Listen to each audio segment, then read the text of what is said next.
Wasn't sure how his Georgia team was going to react to their subpar performance against Vanderbilt. Often a team will come back with fire in their eyes. The last time that Georgia had a problem with Vanderbilt was back in 1973. They lost to him in Nashville, came back to Athens, and lost to Kentucky. So you never really know if your football team's ready to play. But these two teams are well prepared. They're both coached by men that stress hard work and discipline, and you can bet they're going to put out a performance that they'll be proud of. Worley with a very short kickoff coming down at the 21-yard line. Picking it off is Georgia tight end Troy Sadowski, number 87 at the 21. So I guess you work that out either way. You can either kick it out of the end zone at the 20 or pop it up to the tight end. The Georgia starting backfield, James Jackson, who's thrown 2 touchdown passes, but effective running the ball. Worley and McCluskey will start. You'll also see Henderson at fullback, Hockaday and Osborne starting at the split end position. For the offensive line for the University of Georgia, Troy Sadowski, the tight end at the bottom of your screen. Peter Anderson having an exceptional all-star year at center for Georgia. Vince Dooley likes to call him the bell cow. Where he goes, the others will follow. Here's the pitch to Worley. Drives across the 25 to the 26-yard line, and that Kentucky 8-man front gets tested with the Georgia running game right off the top. And there is the Kentucky defensive alignment for yourself. You see that you have Reese Wilkins, Stubbs, Dumbold on the down linemen. They have some depth there, too. The outside linebackers, they're called defensive ends by Kentucky, but play the same position, are Mazza and Williams. You saw the inside backers. Very good Larry Smith at making the tackles. And the defensive backfield, Mays, Hairston, and Douglas. We'll also see a lot of Carmichael Caldwell back there. And here's McCluskey, the fullback, out to the 24-yard line, and the University of Georgia first down. Georgia started right off the bat, Bob, with an unbalanced line. They shifted the tight end to the wide side of the field, ran to it. That time, both split receivers down to the wide side of the field, ran back to the tight end into the sideline. Kentucky is not that big up front. They're starting Don Duckworth, and he's just 5'9", 210 pounds playing tackle for him. First down, 10, Georgia from the 34-yard line, running the ball again. Just across the 35 to the 36 goes fullback David McCluskey, who is a junior from Rome, Georgia, wearing number 43, 6'1", 220 pounds, and he shares time with 6'2", 210 freshman Keith Henderson. You'll see Henderson coming in shortly, probably, at the fullback position for the Bulldogs. Second down, 8 from the 36-yard line. Georgia and Kentucky, both teams with 1 loss in the SEC. The loser here can virtually say so long to the season, because never before has 2 losses won the SEC. Jackson throwing, and it's caught by number 24, Cassius Osborne. Inside Kentucky territory at the 46-yard line of the Wildcats. 18-yard gain. See James Jackson rolling to his left. Osborne coming down doing a curl. I think initially he's looking for Sadowski in the flat. Can't get it to him. Makes a nice throw into the open area. Good catch by Cassius. Freshman number 45, Chris Chenault, the linebacker, had an opportunity to bat it down. Couldn't get the arm up fast enough. On the first down, Jackson under pressure. It's picked off with the ball, number 6, Russell Hairston, to the 40-yard line of the Bulldogs. With a big turnover, Russell Hairston of the Kentucky Wildcats. Bob, this is the read screen. You're going to see the linemen, see Anderson and Stevens pulling out to the left. They're setting up the screen, and Jackson was reading the linebacker. As the linebacker, Chenault, reacted to the screen, he dumped it to Sadowski. But Russell Hairston, alert football from the weak safety position, was reading Jackson all the way for the interception. That's Hairston's 4th interception, and on the first down, the pass is complete from Dooley to number 25 running back Mark Logan to the 36-yard line of Georgia. And there's the Kentucky offense. Dooley, the sophomore at quarterback. Logan and Derry in the backfield. Higgs will trade off with Logan. Pitts and Burbage starting at the wideout positions. Mark Wheeler, the tight end. And that offensive line, experienced and pretty good, but they've been struggling some, Tim Foley. Yeah, they have, Bob. And I think that we can effectively, though, throw out that performance last week. I don't think we want to wait that the game that they played against LSU. I don't think that's their standard. Here's Dooley giving off to 25. Logan getting nowhere. Stopped at the line of scrimmage. Possibly a loss. Making the tackle, 99, Jake Richardson. And let's take a look at the Georgia defensive line. Ruff, Stewart, Williams, Richardson, Water. They're banged up some in there. Mitchell and Brantley, excellent middle linebackers. Real junkyard dogs, according to Vince Dooley. John Little, the excellent rover in the backfield of Moss and Willis on the corners, and Tony Flack at safety. That's because Miles Davis, the normal safety, is injured for Georgia. This is third down 6 from the 36. Dooley, it's almost picked off and then dropped by John Little. Almost a you take it, I got it play there. It was intended for Logan. Little knocked the ball down, could not hold on to it. After Ransdell went down against Clemson on the first play, Dooley came in, led the Kentucky Wildcats to 26 points against Clemson, another 33 points against Mississippi State. Last week, just a tragic performance. Jerry Eisman, the offensive coordinator, said they looked like 11 sheep on offense. They couldn't get anything going. And now, what has to happen here is you have to kind of reconstruct the confidence of a young quarterback. And that was the task of Jerry Eisman and the coaches this year. So it was fourth down. Kentucky, however, decided to call timeout because I think they're going to attempt a field goal here. We'll be right back. This is Turner Network Television. So Kentucky is going to attempt a field goal here. It will be a 54-yard attempt by Joe Worley. He leads the SEC in field goals, averaging about 2.17 per game. His longest this year is 48 yards. He kicked against Bowling Green. That's plenty of foot. I don't know if it got the distance or not. No, it's substantially short. There is a stiff wind here at Sanford Stadium. Whether that had an effect on the kick or not, I don't know. But it worked out fortunately for the Georgia Bulldogs because they will now take over at the 36-yard line. You see, it is a brisk wind, and I believe it was blowing into the face of Tim Worley, the kicker. It came up short. We remain scoreless with 11:45 to go. Quarter number 1 from Sanford Stadium. The Bulldogs and the Wildcats. Georgia was driving, and James Jackson threw an interception. Kentucky could not convert, missed the field goal attempt. Now in the backfield for Georgia, both the freshmen, Tim Worley at tailback, and Keith Henderson from Cartersville, Georgia, is the fullback for the Bulldogs. They've got an unbalanced alignment right now, Bob. Let's see if Sadowski shifts back to the weak side. Sadowski, number 87, the tight end, over on the right side of your screen. And it's a quick handoff right up the middle to the fullback, Keith Henderson. Henderson drives near the 40-yard line to the 39, tackled by 54 Reese and number 40 Larry Smith. And there aren't too many football players better than those two defensively. Reese 54 and Smith 40. We'll see a lot of them today, Tim. Reese had a couple of sacks last week against LSU. Larry Smith was having a great year last year as a linebacker, hurt his knee against Mississippi State, but they say he's doing fine this year. Second down, 7 Georgia from the 39 of the Bulldogs. Jackson with the good speed and the good arm. Going long. Has Hockaday deep. Can't get him back to the 15-yard line. So Jimmy Hockaday, the senior from Nashville, was deep, but just was covered pretty well. Pass goes incomplete. There is a penalty marker on the flag at the line of scrimmage. Illegal receiver downfield is going to be the call against Georgia. You know, you just saw James Jackson's statistics for throwing the football this year. That's his yearly statistics. We have to keep reminding people that he is 27 of 62 coming into this game. That's like Robbie Bosco at BYU from one game. Right. You know, when we first talked to Vince Dooley this year before the Baylor game, he said the strongest part of his Georgia offense was his receiver core, and that's like Edwards out at BYU saying that the best thing about his offense is their fullback. So what? Yeah, right. It just didn't sound right. But Georgia has developed this running game. They've got the two freshmen doing a good job, and McCluskey is tough whenever he's carrying the ball. There's the signal. Loss of down, ineligible receiver downfield. Robert Aye is the official today, the referee. It'll be third down, 12 Georgia from the 34. Worley and McCluskey now in the backfield for Georgia. McCluskey and Henderson been trading at fullback position. Georgia in the slot right formation on third down 12. It's complete to Worley. That's a nice move to avoid the tackle.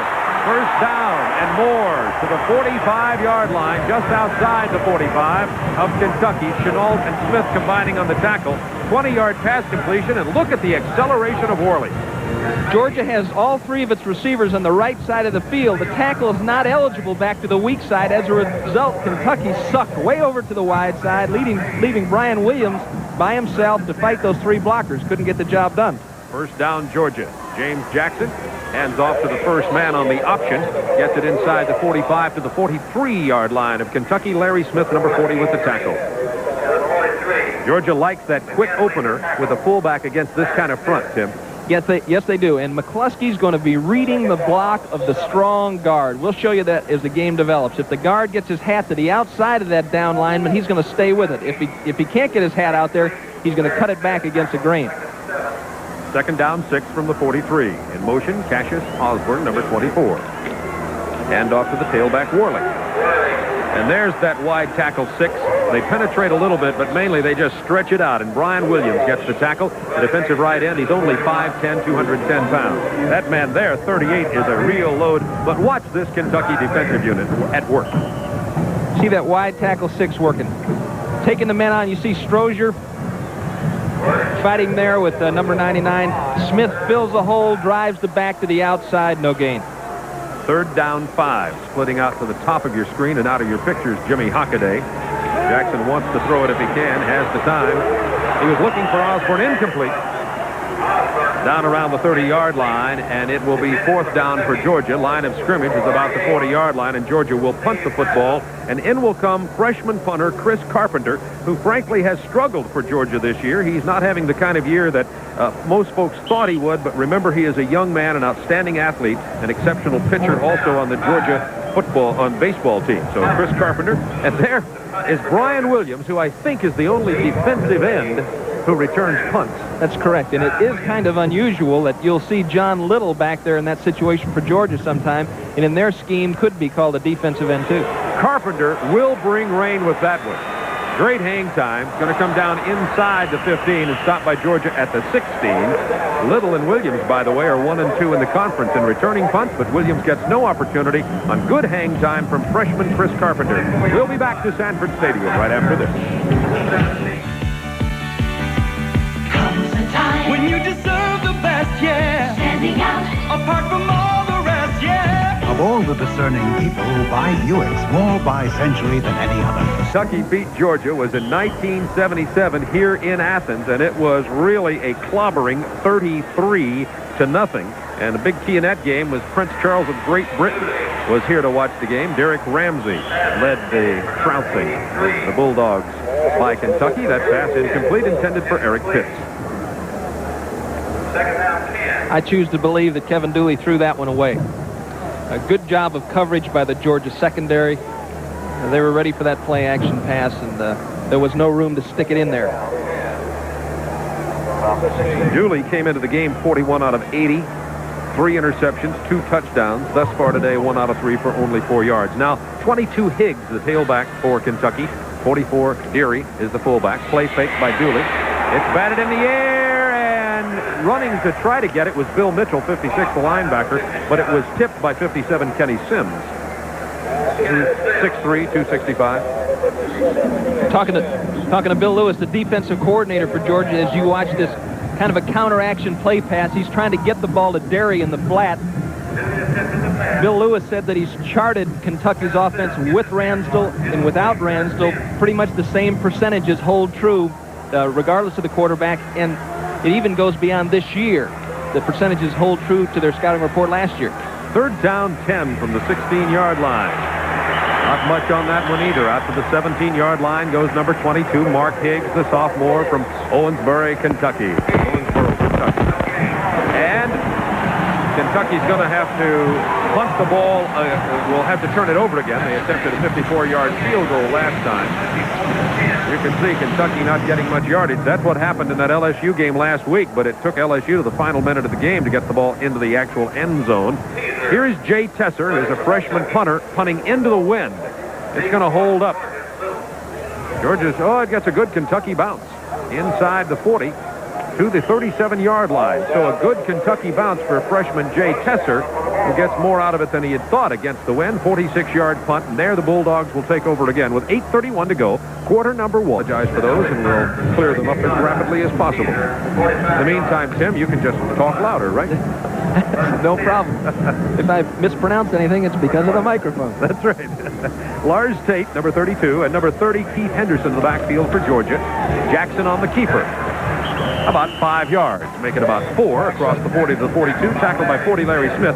We mentioned number 32 Lars Tate, who had just gone into the game for Georgia. He's playing hurt, has a broken finger on his hand, and he also re-injured it again this week in practice when he hit somebody in the helmet in the scrimmage.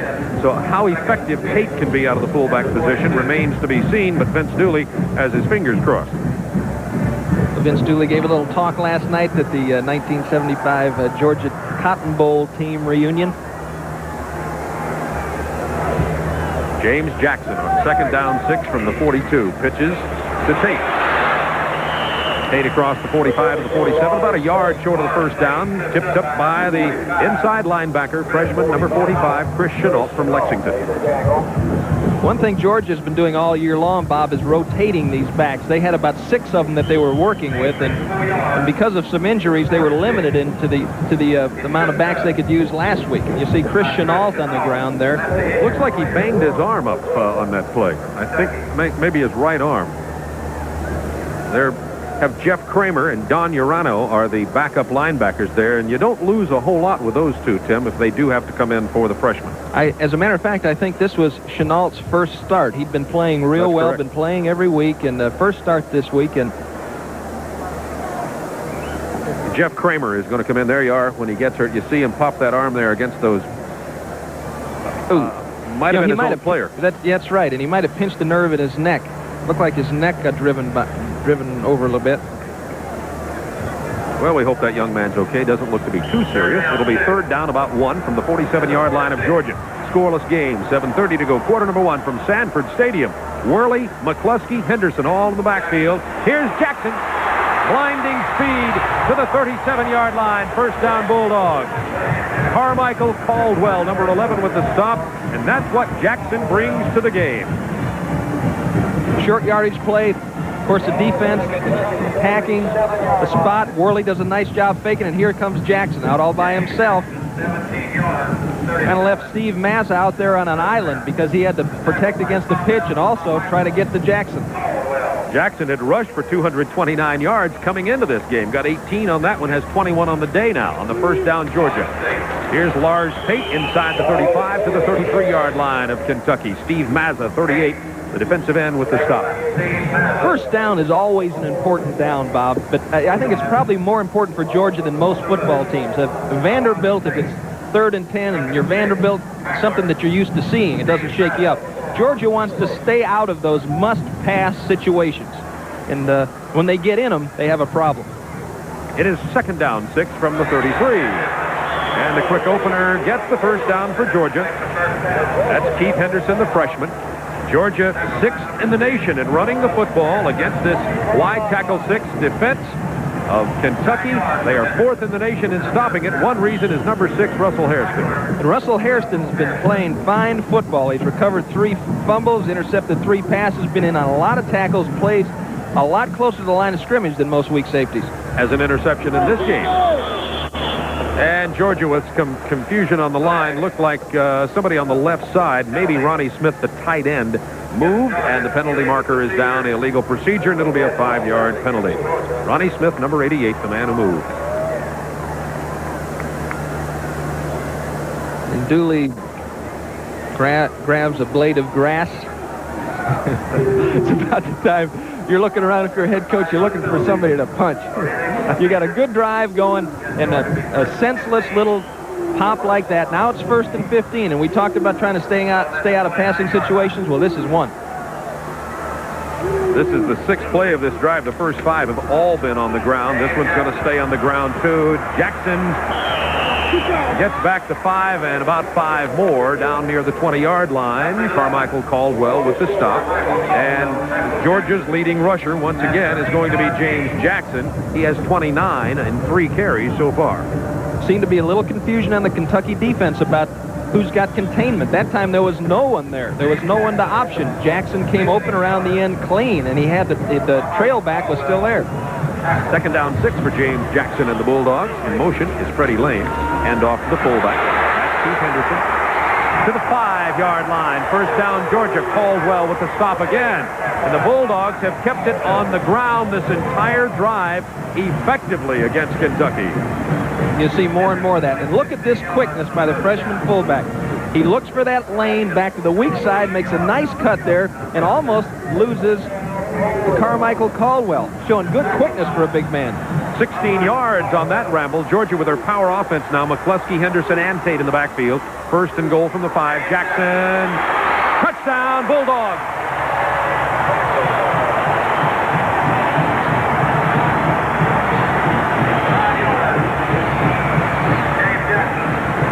That's the 6th touchdown of the year, rushing the ball for James Jackson. Working on the left side of the Kentucky defense. Fakes it to Lars Tate. Nice job by the tailback. Just nobody there to take the quarterback.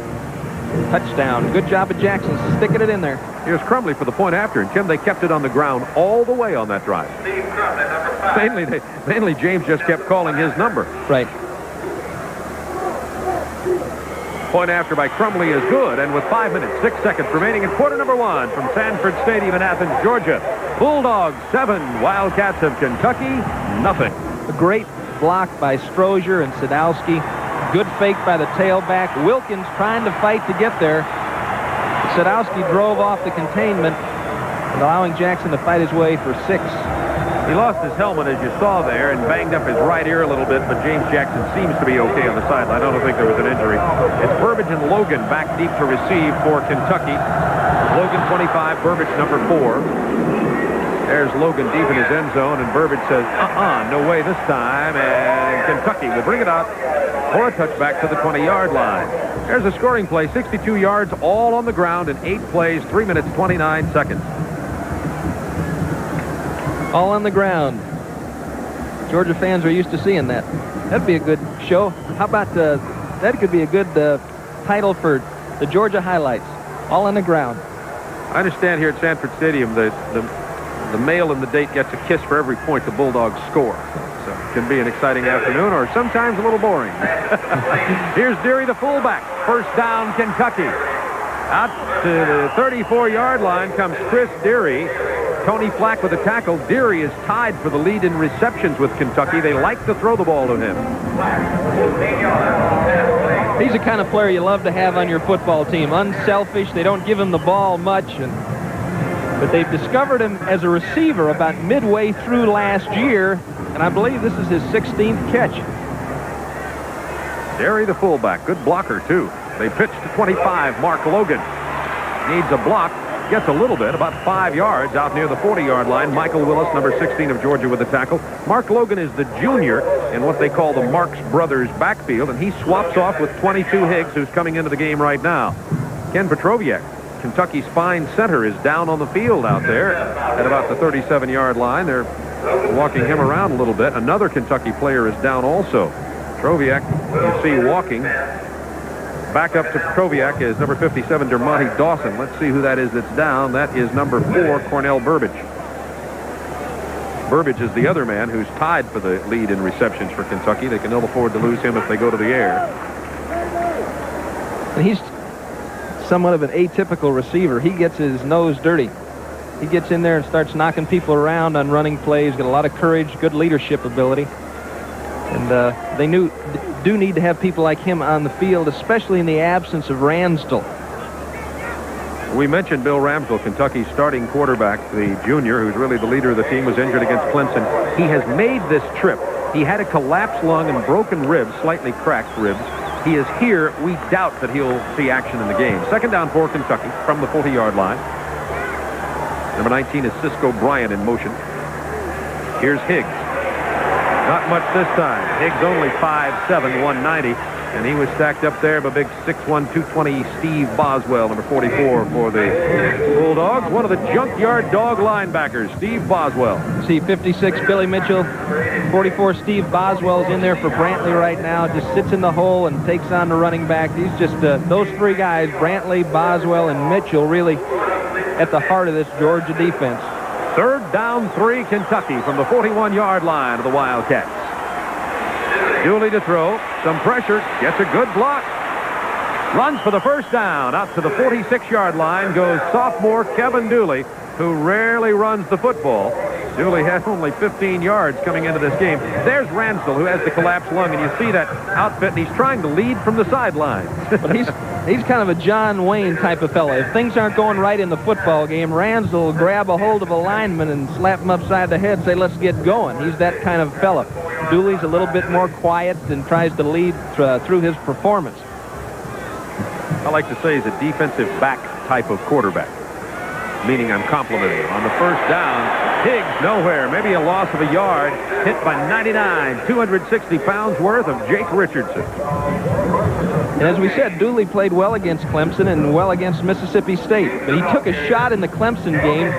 They put 12 stitches in his chin. early in the LSU game, he was throwing a screen pass, and somebody stuck a helmet right underneath the chin, opened it up again. So it was all he could do to take the ball from the center for a while there during that football game. This will be 2nd down 10. Kentucky with a lot of pre-snap motion. Now they're right into that pro set, and Dooley's going to throw it. 4-man rush by Georgia. Incomplete. Good coverage by Boswell out at the 50-yard line. They tried to get it to Mark Logan, but Boswell 44 was all over him. And Kevin Dooley now is 2 out of 6 for only 18 yards throwing the ball for Kentucky. Once again, the Wildcats stammering on offense, unable to get much going. And understand, too, Kentucky is always, they're the type of team they're going to beat you with defense in the kicking game. They're never going to really overpower you with offense. As you were pointing out earlier, Tim, they did score some points against Clemson, however, and against Mississippi State. And Mississippi State's got a good defense. 33 points on them is no easy trick. On 3rd down 10, Kevin Dooley from his 40 under pressure. Steps in there and wings it. It's complete for the first down at the 40 to 83 Eric Pitts, and there's a penalty marker down. Very poised performance by 18 sophomore Kevin Dooley. Pressure from Georgia. He stepped up in the pocket and rifled it to Eric Pitts, the junior from Lima, Ohio. The penalty marker was in the Georgia defensive backfield. It was complete for a first down. Here's Robert Aye. Pass interference against Kentucky. That'll nullify a fine performance by Dooley. Let's see if they call it on Eric Pitts there. I think we're going to show you John Little working against Eric Pitts. He was sure open. Yeah. It was man-to-man underneath. They played a 3-deep zone behind it.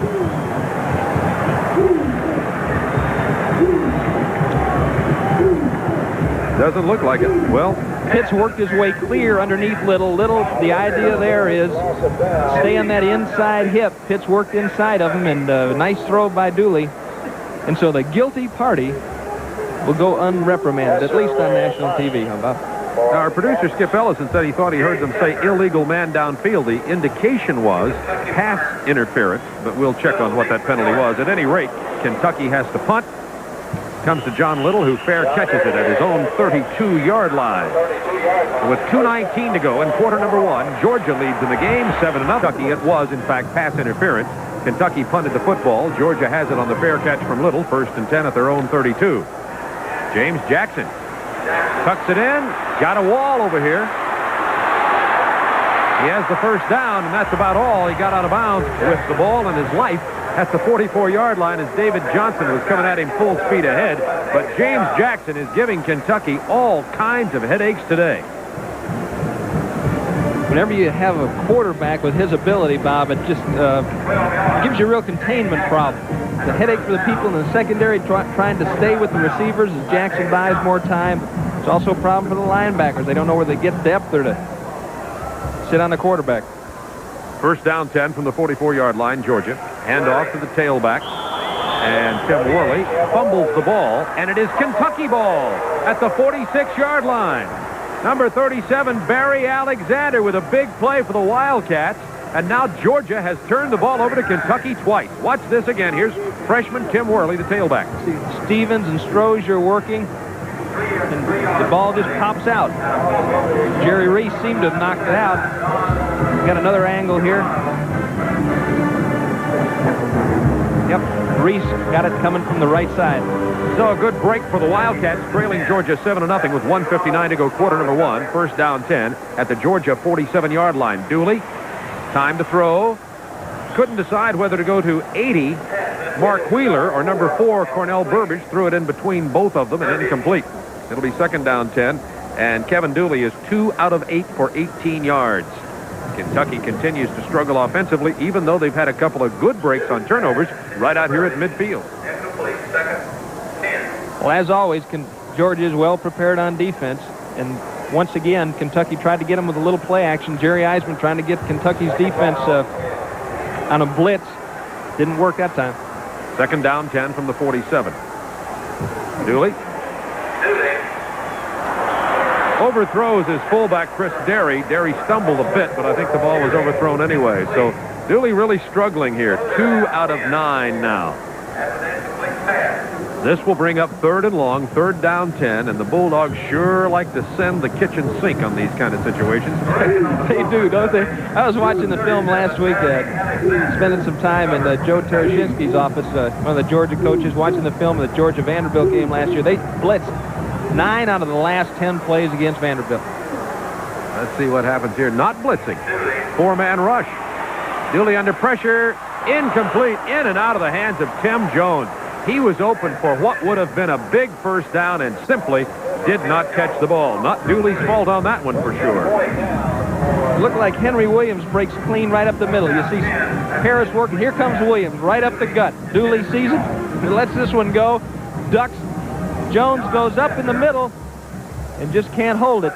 Kentucky has to make those plays.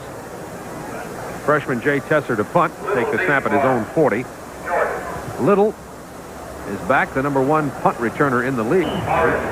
Kentucky, with all kinds of opportunities to move the ball, have been ineffective and trailing the game 7-0. Clock ticking down, final seconds of the first quarter. I'm not even sure this punt will take place from this end of the field.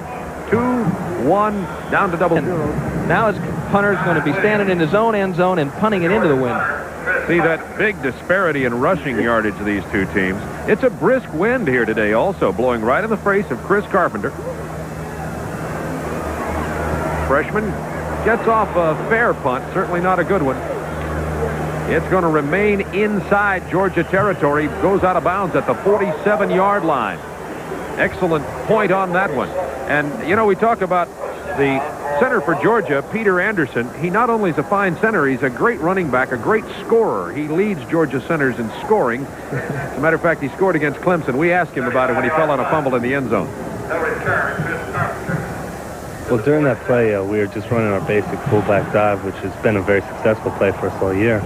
And as fullback was coming across the line, Clemson was able to really lay some good wood on him, and he coughed up the ball. And I was fortunate enough to see the ball immediately, and I scrambled right on it. It certainly was one of the most thrilling things that has happened to me in my career here.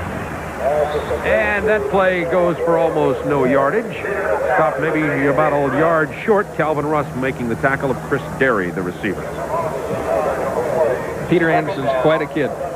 He just is really a stabilizing force in that offensive line. He knows the assignments of every player. Played centers, played guard. He's kind of a Yankee playing on this Bulldog team down from New Jersey.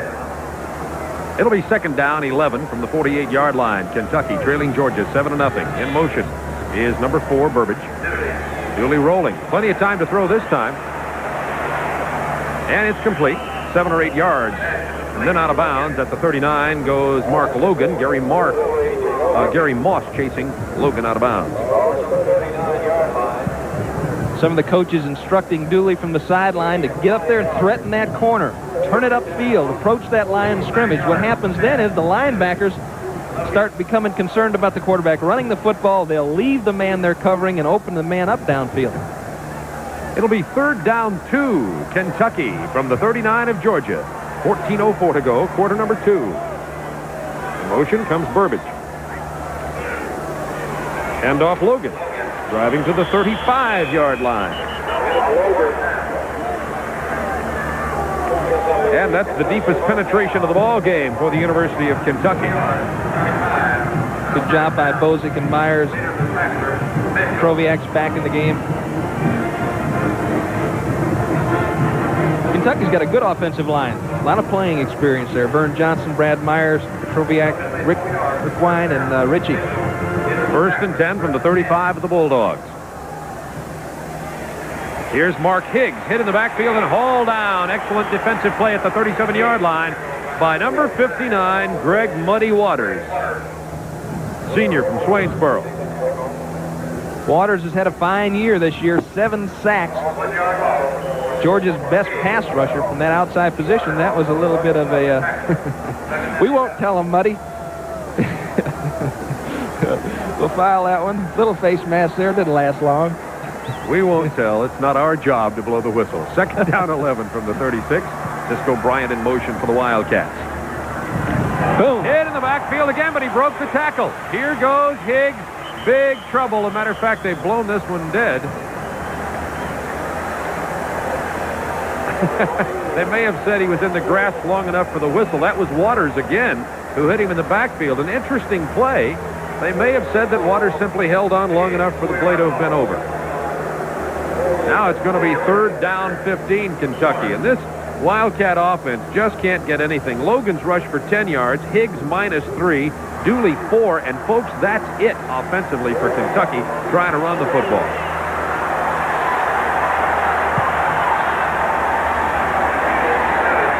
Dooley under pressure. It's Waters again. Greg Waters playing like a man possessed. Dooley goes down. Waters has 2 straight tackles and a sack. Henry Harris was also back there for Georgia. 52, a loss of 11. Coming from the right side of your screen. You see Harris fighting free up the middle. Nope. And there comes Greg Muddy Waters. Can't really hang on. Harris there to clean up. That's quite a series for Greg Waters. In 3 plays, Kentucky lost 15 yards. Tesser to punt with the wind. Going to carry possibly into the end zone. Little catches it and is hauled down. He got out to the 1-yard line. Whoa, you've got to question the decision-making of John Little. Mark Wheeler with the tackle. Little leads the conference in punt returns and normally makes very intelligent decisions.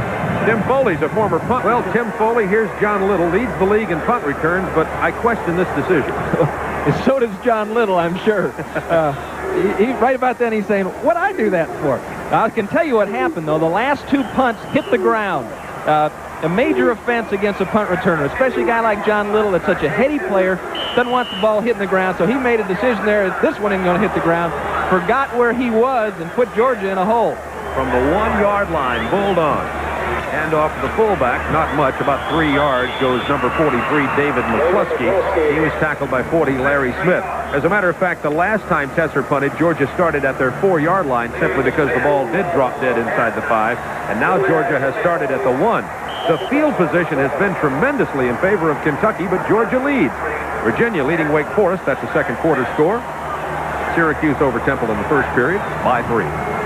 2nd down, 7 Bulldogs from their own 4. Jackson going deep.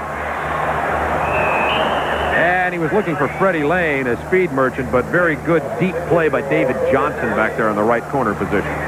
Boy, Jackson can certainly hum it. He's got the wind to his back right now, but he has a rifle-like arm. Freddie Lane ran a kind of an old takeoff. Johnson, well-schooled defensive backfield coach at Kentucky's Chip Garber, and does a fine job. Johnson didn't bite, just stayed deep. 3rd down 7 from the 4-yard line. On the option, Kentucky stretches it out and knocks Georgia back to the 2-yard line. David Johnson with the tackle. It was Tim Worley, the tailback, with the ball, and it's back to the 1-yard line. And Georgia's punter, Chris Carpenter, will have to have his heels near the back of the end zone. This is tough and deeply into the wind. It's going to be another field position situation. Yes, that time Georgia had 2 out of its 3 backs going in the right direction. David McCluskey went the wrong way, so there was no fake by Jackson. I mean, his heels are right on the edge of the back of the end zone. You have to be careful not to step out of there. Good snap. A line drive punt. And a mix-up. Mays. It was Mays and Williams not deciding who could catch the ball, and it goes down at the 36. It will remain in possession of Kentucky. Go at the Georgia 47. Last one at the Georgia 47, and this one at the Georgia 35-yard line. Yet Kentucky has no points on the board. Georgia leads 7-0 with 10 minutes to go in the second quarter. Dooley. Screen right side to the tight end, number 80, Wheeler. Ball, and it pops up into the air. Now let's see, the whistle. Let's see who they will say have possession. I do not believe it ever went into the possession of Georgia. If that's the case, it will belong to Kentucky. And I think that's going to be that's the call. Kentucky football. Nobody ever had possession, I think, Tim. This is the same play that Georgia ran effectively in the first quarter. Roll right, left to the wide side of the field and screen it back to the tight end. Bang. Good hit there. What's this one? That looked like Gary Moss. Greg Waters knocked it out. Volleyball. And I think it was actually recovered by Kentucky, as you saw in that replay. Here's Higgs. into the 25-yard line. Gain of about 2 yards on it. Yeah, watch old Muddy Waters. He's running havoc out there today. Gary Moss. Moss knocks it out, and then it's up for grabs. But Greg Waters was flinging his body about. He didn't cause any particular damage that time. He did. He intimidated them, probably. He's like a tornado. You don't know. It's going to touch down. It may or may not cause damage, but it's going to touch down. It's an experienced offensive line, this Georgia defense. The Georgia 8-man front versus the Kentucky wide tackle 6. It's been Georgia's game so far. It has been, and Georgia's been successful with the option. Most of their success has come off the decision made by James Jackson and his running ability. It's 3rd down inches at the 25 of Georgia. Here's Higgs. He got the first down. Boy, did he get stuck at about the 23-yard line. Mark Higgs, number 22, was really hit by Tony Flack, number 8 for Georgia. But after the first down, and Kentucky's drive stays alive. Excellent surge there by Henry Harris, number 52, coming across the line of scrimmage on his feet, chasing it from the right side. Georgia defense playing very well. As you can see, the 4 first downs for Kentucky, that's all they got the entire game against LSU down in Baton Rouge in the rain. On a 1st and 10, Bryant in motion. Georgia with everybody coming. Dooley just threw it away. He just escaped with his life that time. There's the 52. Harris was back there. Number 90, Henry Williams, also pressuring the quarterback. And Dooley now is 5 out of 14 for 34 yards. And Jerry Claiborne, I keep wondering if he's going to have to make a decision about changing quarterbacks. Not that Dooley's played so badly, but maybe just to see if something can get going here. Well, you've got to give the young man time. You know, Claiborne's upset. I think he was embarrassed last week at LSU by his offensive performance, and he can't be feeling real good about this so far. Here they come. 2nd down, 10. Incomplete at the 11-yard line. Tremendous pressure by Georgia. Calvin Ruff, number 86 for Georgia, was right in the face of Kevin Dooley. Every time he releases the ball, somebody's in his face. Penalty marker is down. Officials discussing it. Robert Aye, the referee. Holding, Kentucky. They have to start holding with this Georgia blitz. The Georgia pressure has been intense. There's Bill Ransdell. We doubt that he'll play. He has had a collapsed lung, has practiced, but I think the doctors would prefer that he not play in this game if possible. You know, I bet Bill was saying, though, I can do it. I'm ready. You know, Claiborne does not bring someone that can't play on a trip. That's a rule of his, and that's why Ransdell was not at LSU. Now, they may just stick him in there just to get something going, wind some people's clocks so he can slap some people on the helmet and wake them up. 2nd down, 20, Kentucky at the 33. First down markers way down at the 13-yard line. Dooley. It's complete. No, it's incomplete. The signal is incomplete from the official on the far side of the field. After one signal complete, the other said no, and they'll bring it back.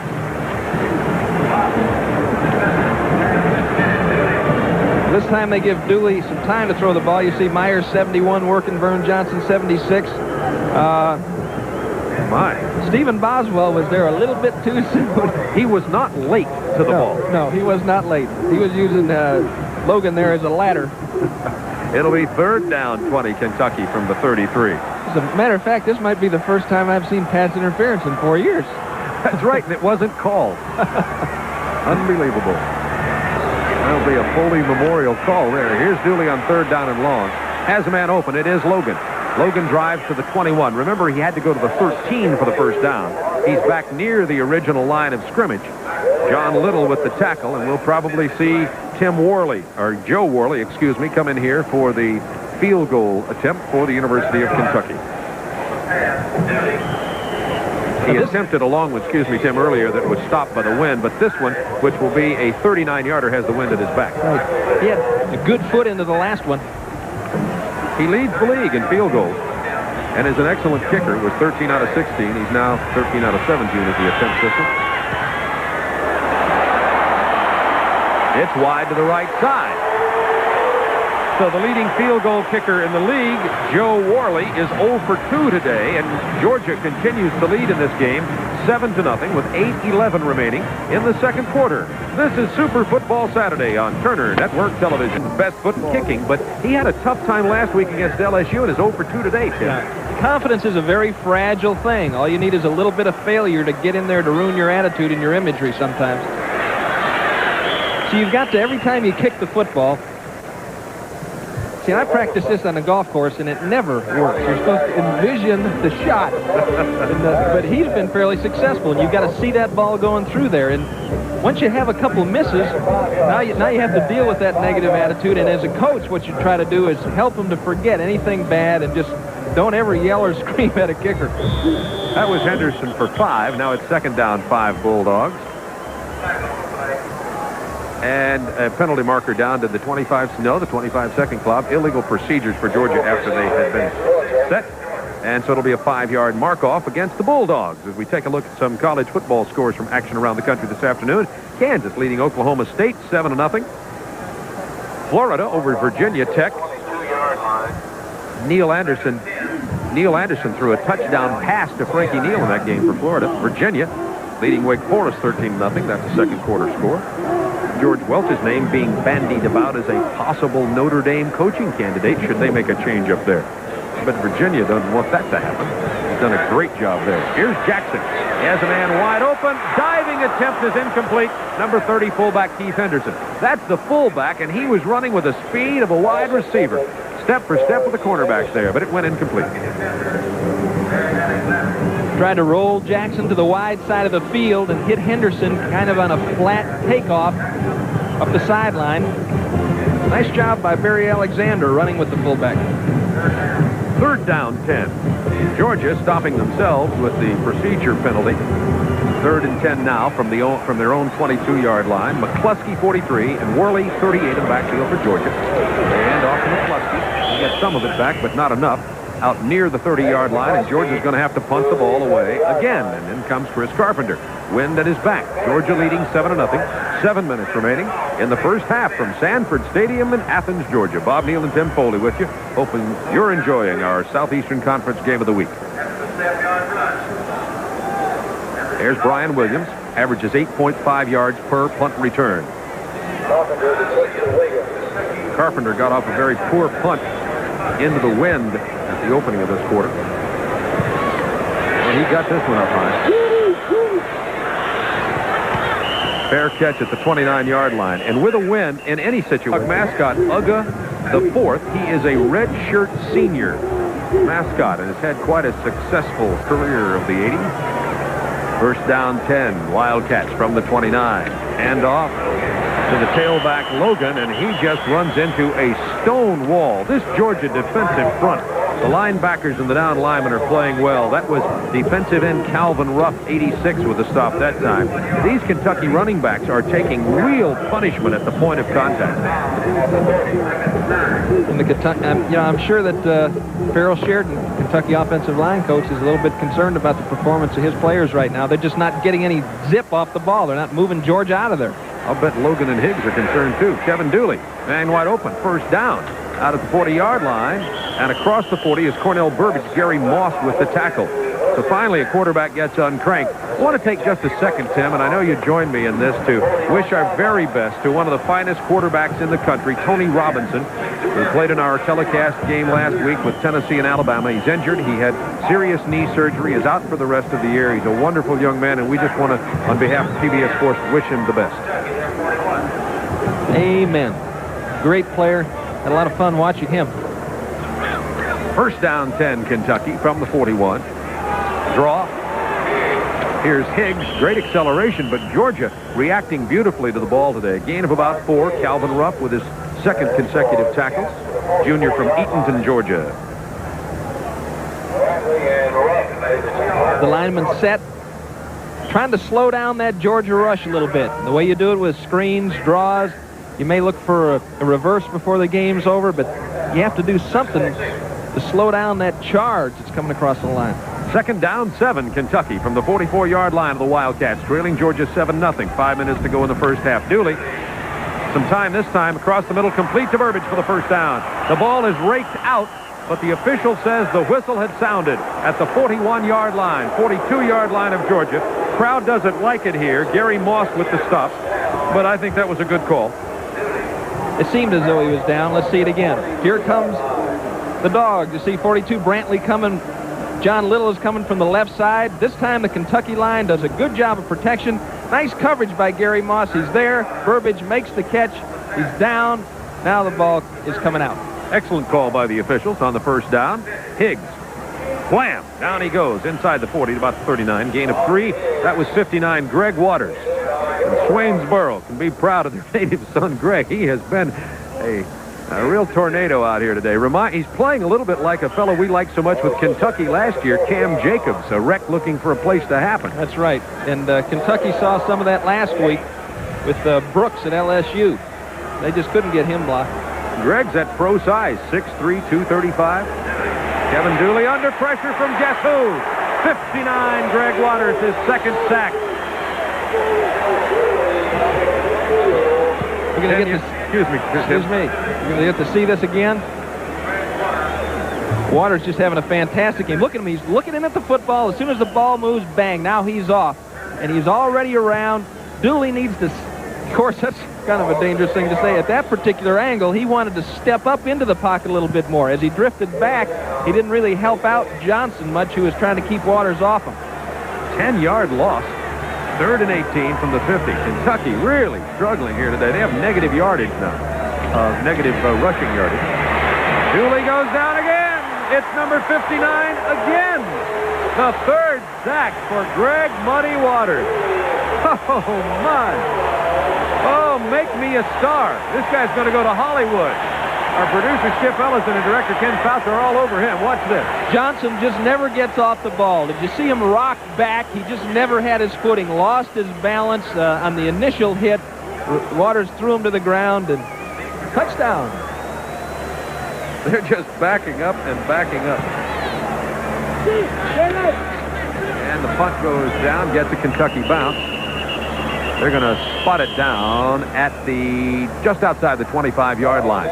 2:52 to go in the first half. It's Georgia 7, Kentucky nothing.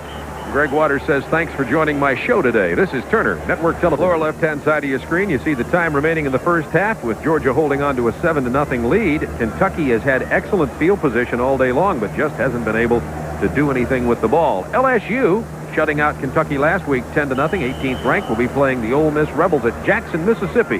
That'll be our SEC game of the week from Jackson Memorial Stadium. Hope you'll join us for that game next week, 12:30 Eastern Time. 1st and 10, Georgia. Here's James Jackson. Complete to Henderson for a gain of about 5. Brian Williams with the big hit on the big fullback.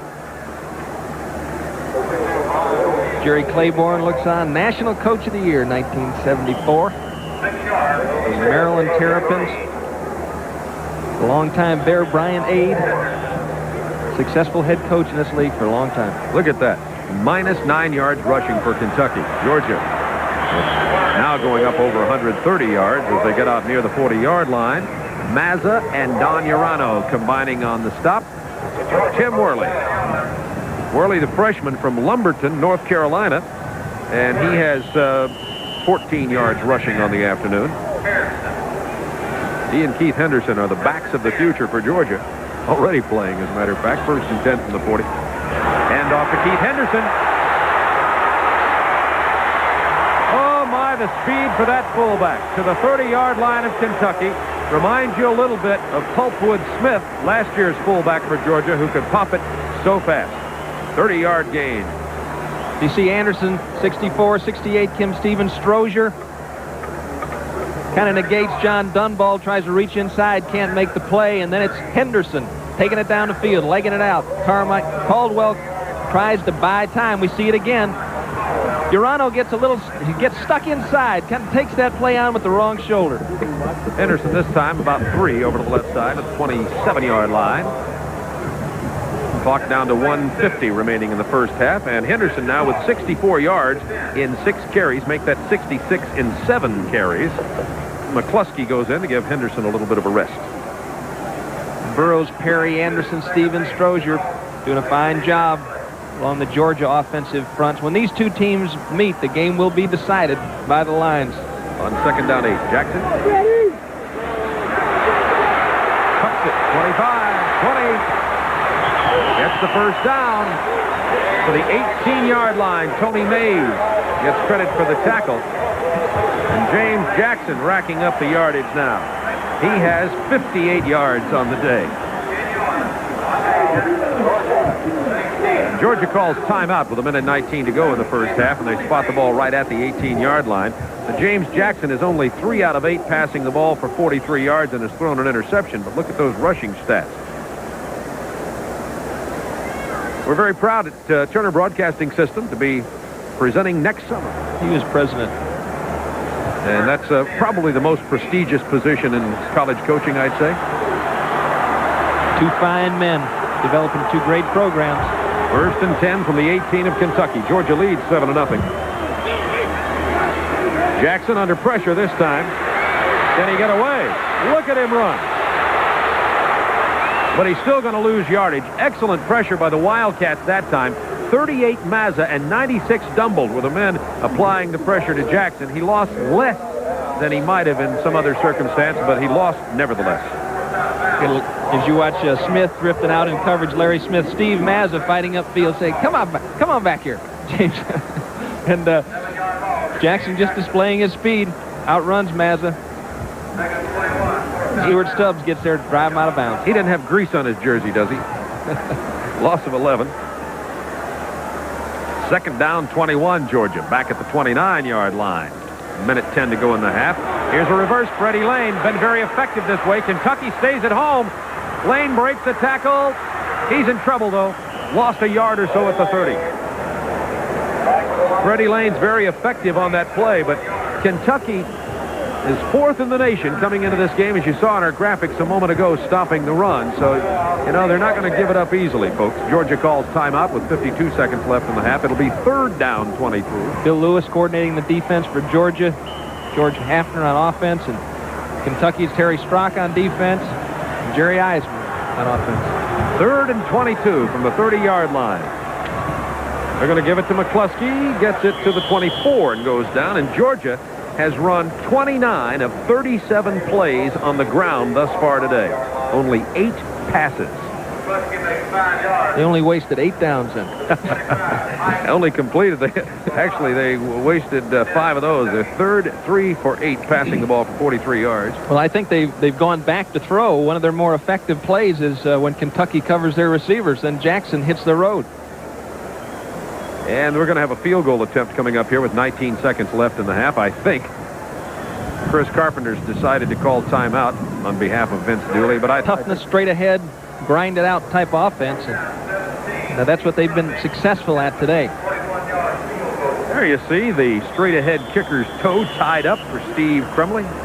And here's Crumley in for, looks like it's going to be a 41-yard attempt from right in the center of the field with a pretty substantial wind.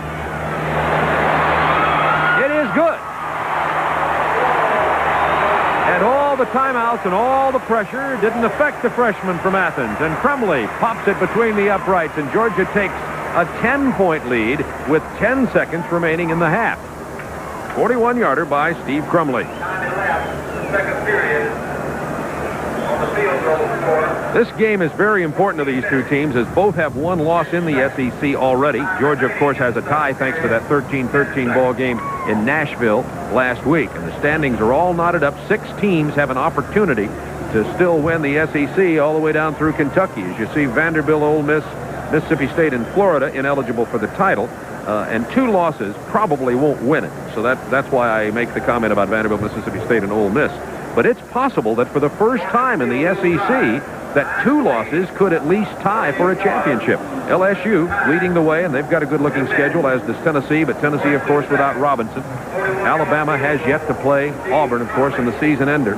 Auburn really has a tough road. Auburn's got to play Georgia, Florida, and Alabama.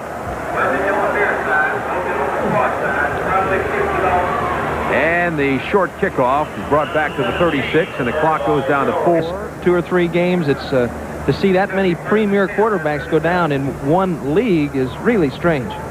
Clock winding down. Dooley's plenty of time to throw it long, and does that. Looks for Barrett, intercepted by Georgia. That's number 3, Gary Moss. He's got plenty of room. Only Dooley is going to be there. He eludes him, and down goes Moss. fumbling the ball on the last play, but the time has run out. So that'll be nothing but an exciting play, and Georgia leads 10-0 as the Wildcats and the Bulldogs go in at halftime. That was a 50-yard interception return by Gary Moss, the junior from Cleveland, Georgia, as we look at it again. Now watch this. I don't know who it is for Kentucky. I think it's Burbage. Doesn't even go up for the ball. The ball is overthrown way behind him. Really didn't have a chance for it. I thought he had more of a chance for it from up here. Now Georgia doing a good job forming up. Coaches gotten the approval to play Bill Ransdell, and we are going to see him in the second half right after the kickoff. Kevin Dooley was 8 of 19 for 69 yards and 1 interception. Not all his fault, but they apparently feel they need the leadership. Here is Mark Logan, number 25. Only out to the 10-yard line. First half statistics, you see the rushing, -9 to 167. Passing, the Cats only have net 19 yards. The Dogs 43, even though they have a total of 69. Take the sacks away and you get that. Time of possession about equal. Turnovers 3 for the Dogs, but Kentucky could not capitalize on any of those as they couldn't move the ball. It'll be 1st and 10 from the 10. And Bill Ransdell, the quarterback who was injured against Clemson, is now in for his first action in 3 games.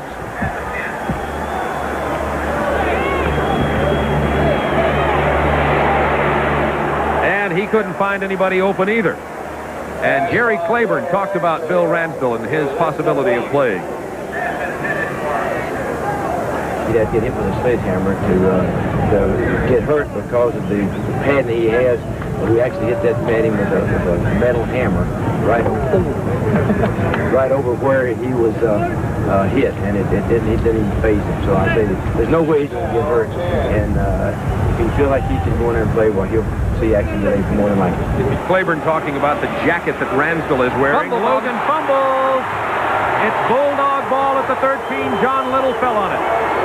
Just what the Wildcats did not need. Georgia leads 10-0, and now they have an exceptional opportunity inside the 15-yard line. Logan with the fumble, number 25.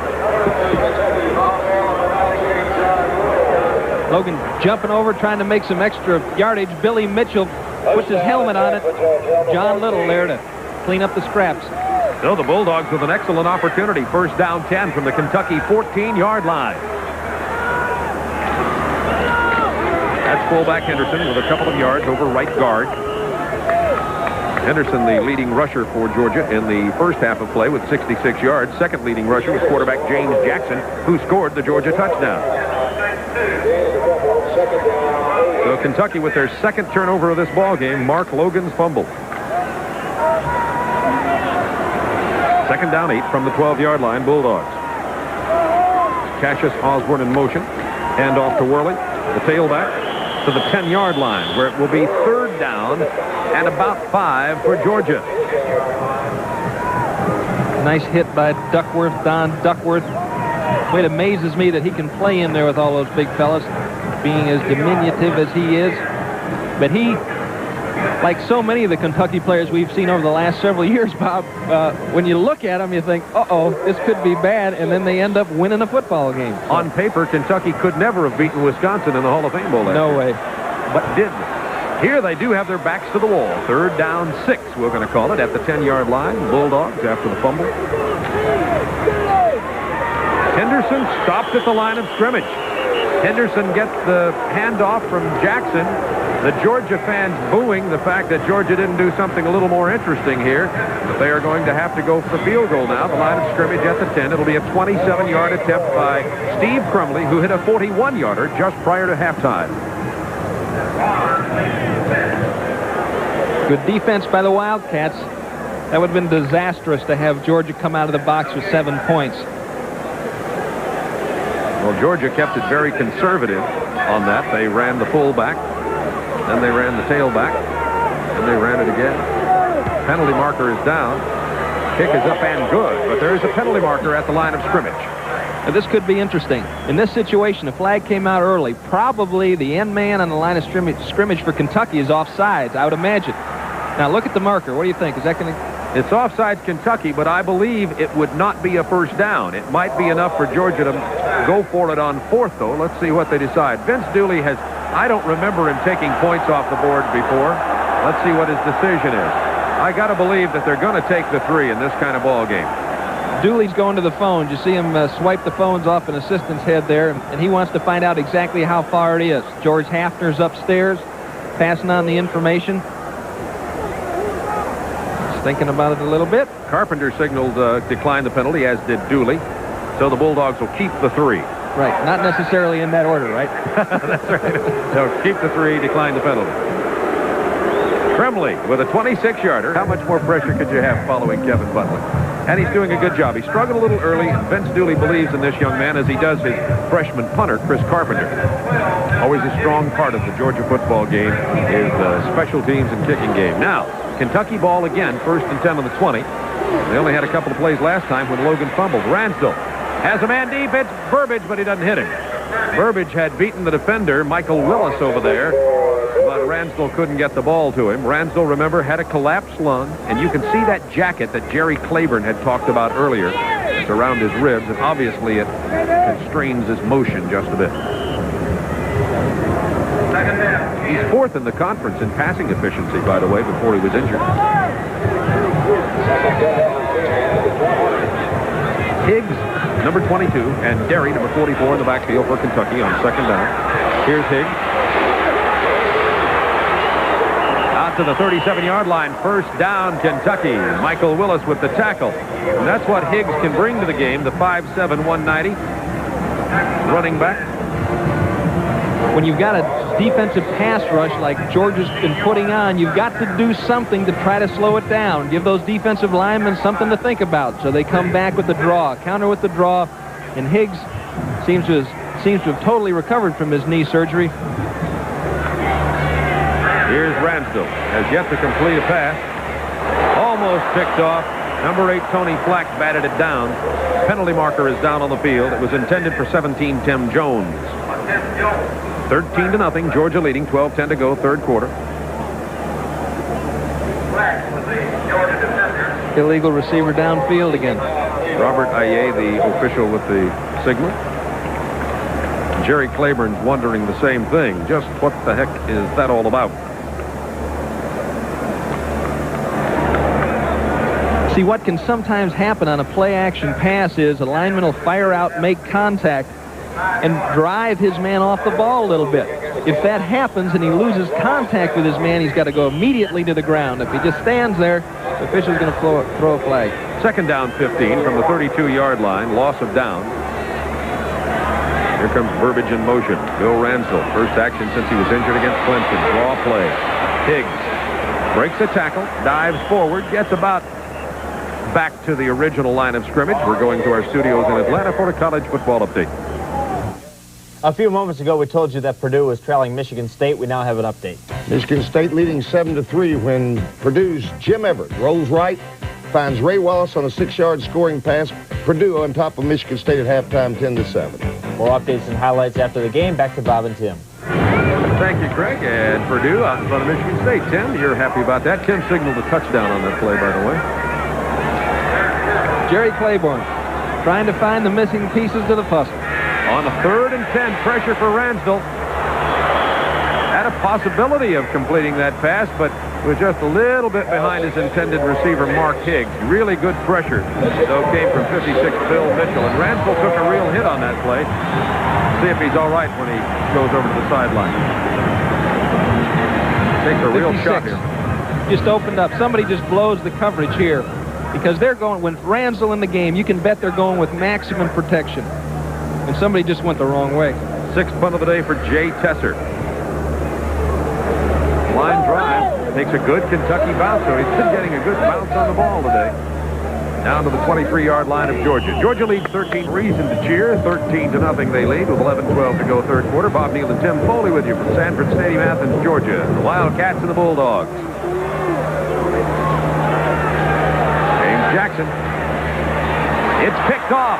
Excellent interception by Tony Mays, the junior from Paintsville, Kentucky. Stepped up there, and Kentucky once again has a great opportunity at the 34-yard line of Georgia, but after every opportunity thus far, the Bulldogs have denied Kentucky the end zone. Jackson Little rollout. He's trying to go for the O-cut here. The outside pattern sets up, lets it fly. Nice break on the ball by Tony Mays. Comes in and makes a beautiful interception. Now Kentucky got to do something with this scoring opportunity. Diggs and Derry in the backfield behind quarterback Bill Ransdell. Forced into action despite coming off an injury. Pitch to Logan. Needs a block. Doesn't get it.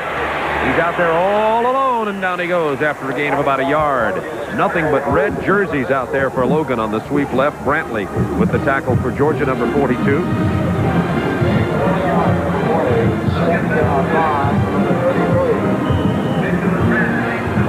That Kentucky offensive line really struggling against the Bulldog 8-man front today. The Georgia defensive unit has played exceptionally well, particularly Greg Waters, Jake Richardson, Calvin Rupp. Here's Ransdell on 2nd down 9. Has a man, misses him. Cisco Bryant was wide open, but one of the reasons he was pressured is 52 Henry Harris was all over Ransdell. Just no time at all for these Kentucky quarterbacks. We're going to pause 5 seconds for station identification.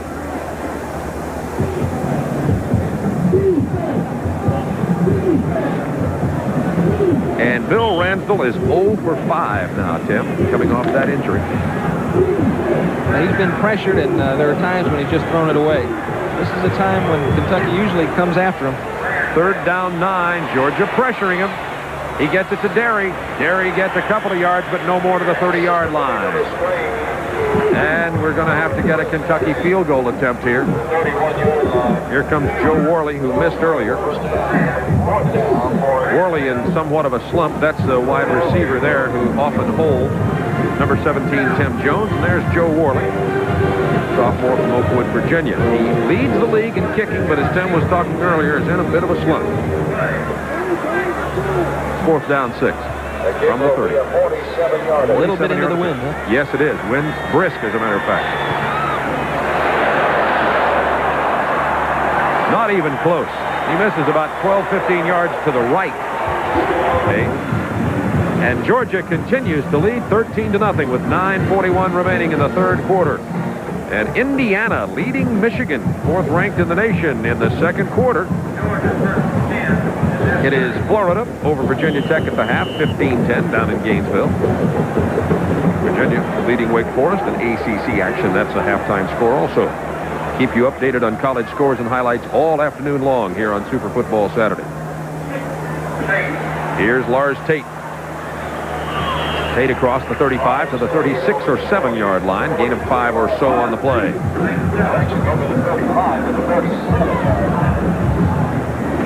Well, Jerry Claiborne said we're going to find out just how good our defense against the rush will be when we play the Bulldogs with their excellent offensive line and good crew of running backs. And Kentucky's finding that Georgia indeed can consume a lot of time on the clock and move the ball against them. Although it's only 1 touchdown, 2 field goals for Georgia. Hand off the fullback. Out across the 40, 1st down Georgia for David McCluskey, number 43. And that's probably what you're going to see for the next 60 yards if Georgia keeps the football. And the sticks move again for the Bulldogs. The Bulldogs are 1-1-1 in the Southeastern Conference. Lost to Alabama in the opener. Then they were tied last week, 13-13 by Vanderbilt. Here's McCluskey to midfield. Gain of about 7 yards on the play.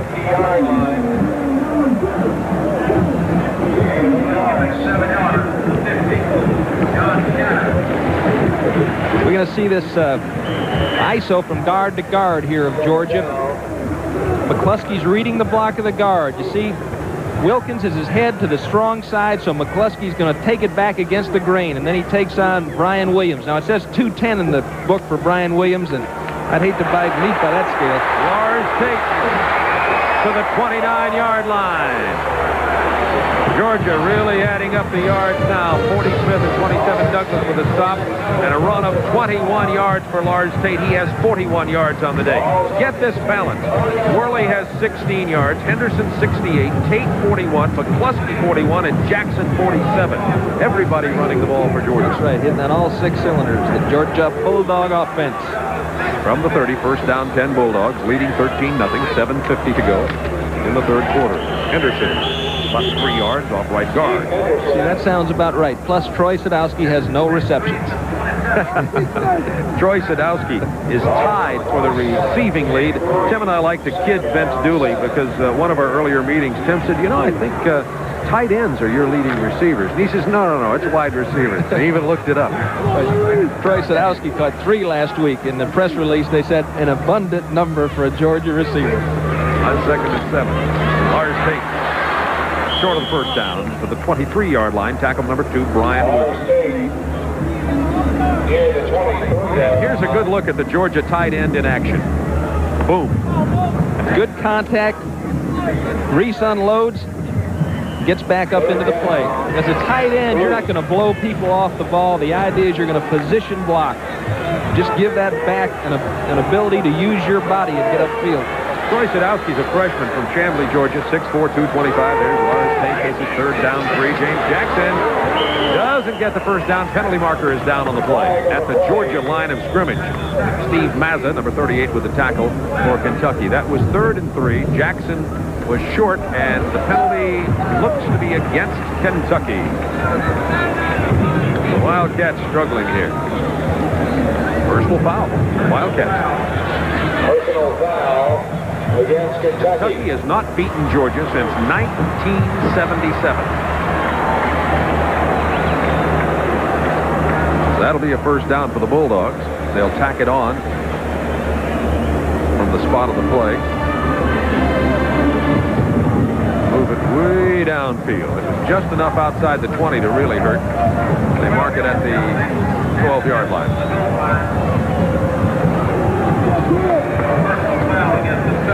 So the Bulldogs first down now at the 12. Leading 13-0. 6:43 to go, 3rd quarter. Georgia's 13th first down of this afternoon. Last week, Kentucky could muster only 4 first downs all game long against LSU, and that 10-0 shutout. Kentucky now going into their 7th straight quarter without scoring a point. James Jackson on the keeper for the 9. When Georgia started this season, they weren't exactly sure who was going to be the quarterback. James Jackson, Wayne Johnson, played them both a little bit. And then when Vince Dooley settled on James Jackson, you knew he was going to go back to that rock'em sock'em 3 yards in a cloud of dust Georgia offense, and that's what's been successful. That's right. What he really settled on was a style of football, because Jackson's the man that can run the option and make things happen in a hurry. 2nd and 7. Worley outside. Touchdown.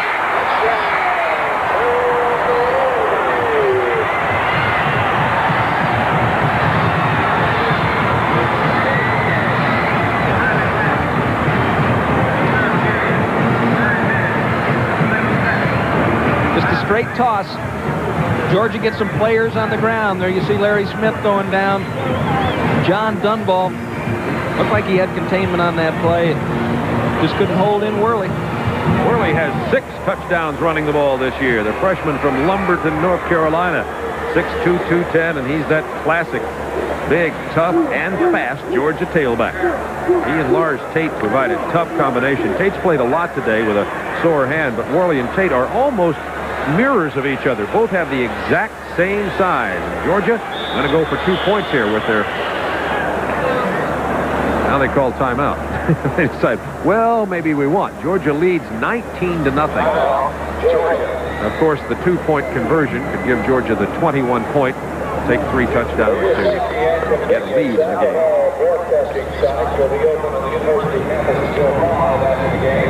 Look where James Jackson goes. Okay, where's hold it?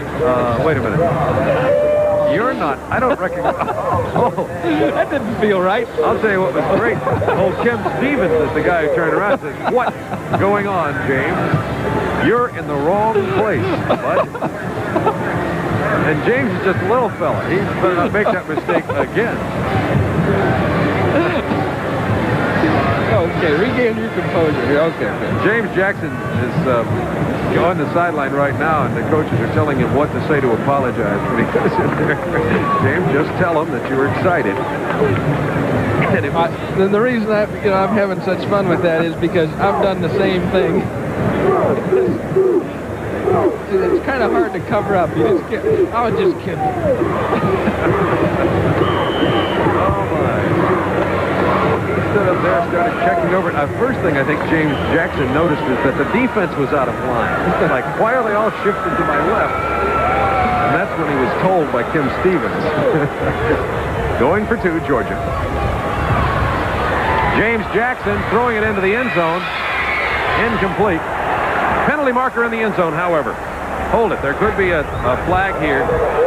Number 27 covering on the play was Maurice Douglas. They were trying to get the ball to Troy Sadowski. Tremendous pressure on Jackson. He just threw it really out of the end zone. They could call this uncatchable. Let's see what the call will be. Yeah.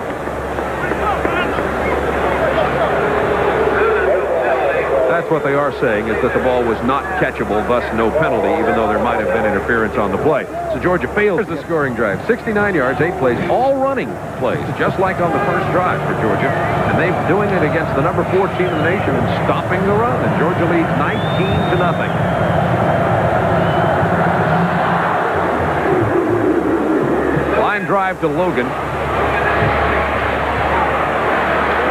And he falls down, but after he gets the ball out to the 26-yard line comes Mark Logan.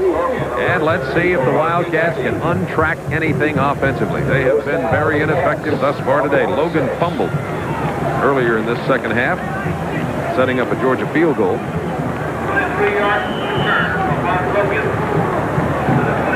Chris Derry was limping back toward the huddle. He might have taken a blow in his thigh in the kickoff. Derry and Logan are in the backfield. Ransville continues to quarterback. Only 1 out of 6 since entering the game here in the second half. Hands off to Logan.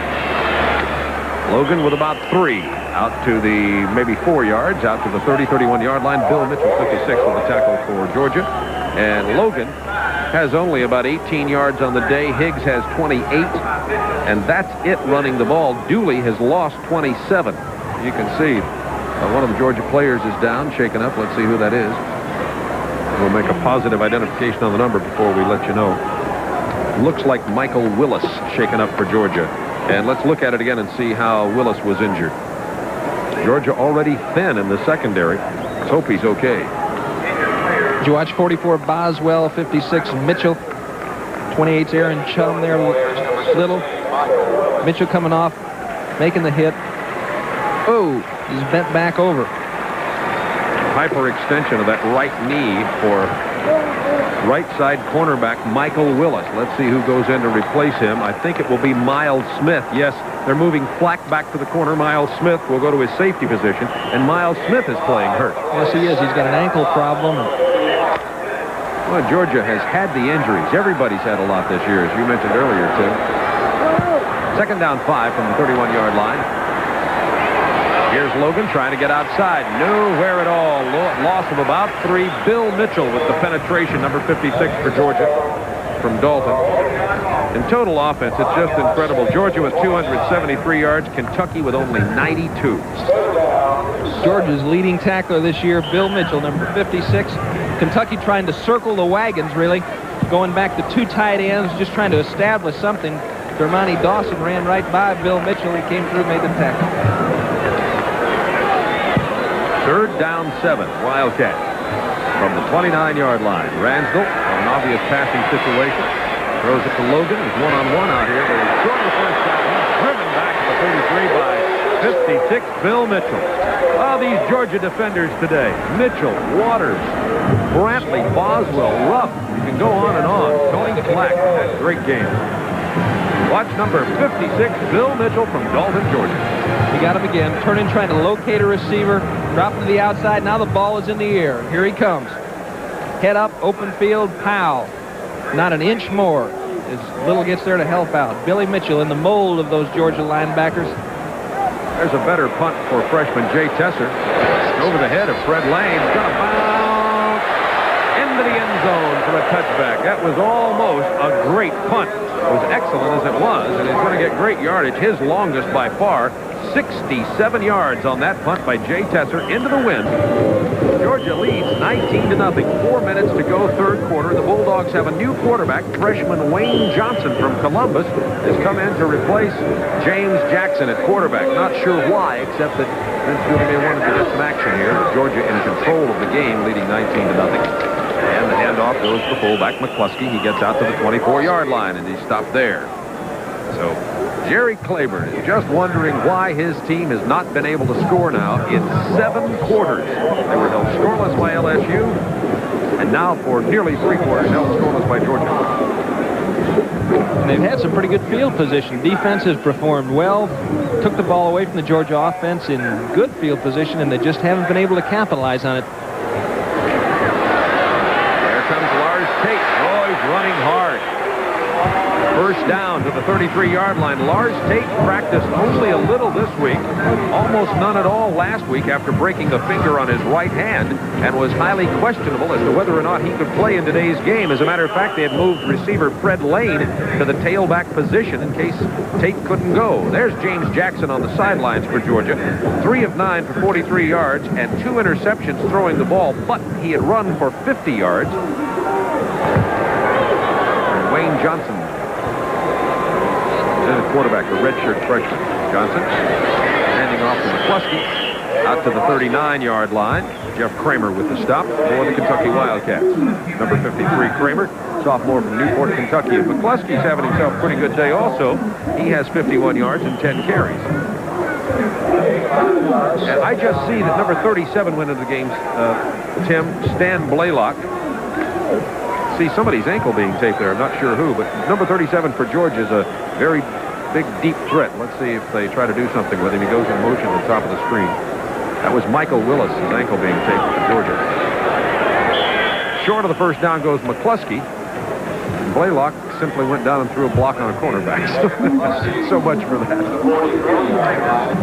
Well, you know, Wayne Johnson can throw it as far as Blaylock can run. We've seen him air it out. You want to get Blaylock in there, get Kentucky used to seeing him before you try to send him on one of those takeoffs. Blaylock comes back now. Hockaday goes back in. Hockaday and Osborne are the wide receivers for Georgia on 3rd down 1 at the 43. Pitch to Tate. He's down. Bulldogs. Tate to the 50. Don Urano, the linebacker, with the top number 39 for Kentucky's Wildcats. And Georgia just continuing to run the ball. Georgia has 25 yards from Worley and a touchdown, 71 from Henderson, 59 from Tate, 53 from McCluskey, 50 from Jackson. And Georgia just running and running and running, all mostly between the tackles. They've broken a couple outside, but a lot of it has come on that fullback cutback. Now that in this last drive, they've gone more to the tailback. They're tossing it to Tate. Tate's running as hard as I've ever seen him run. Taking a rest now, Worley and Henderson are in the backfield for Georgia. Osborne in motion on the first down from the 50. Here's Wayne Johnson on the keeper. To the 30-yard line goes the freshman. Columbus, Georgia, Wayne Johnson, a 20-yard run on the option play. Pretty nifty here. See him cut it upfield. Gary Sexton's going to miss him right there. He's got the quarterback. Now Wayne Johnson gets his feet under him, starts spinning and twisting. Good effort by the Georgia quarterback. Wayne Johnson had only 4 yards on the season before that 20-yard run. 1st and 10, Georgia at the 30 of Kentucky. Tate back in the ball game, gets a couple of yards to the 27-yard line. The Georgia just keeps running it right down the throat of this tired now Kentucky Wildcat defensive unit.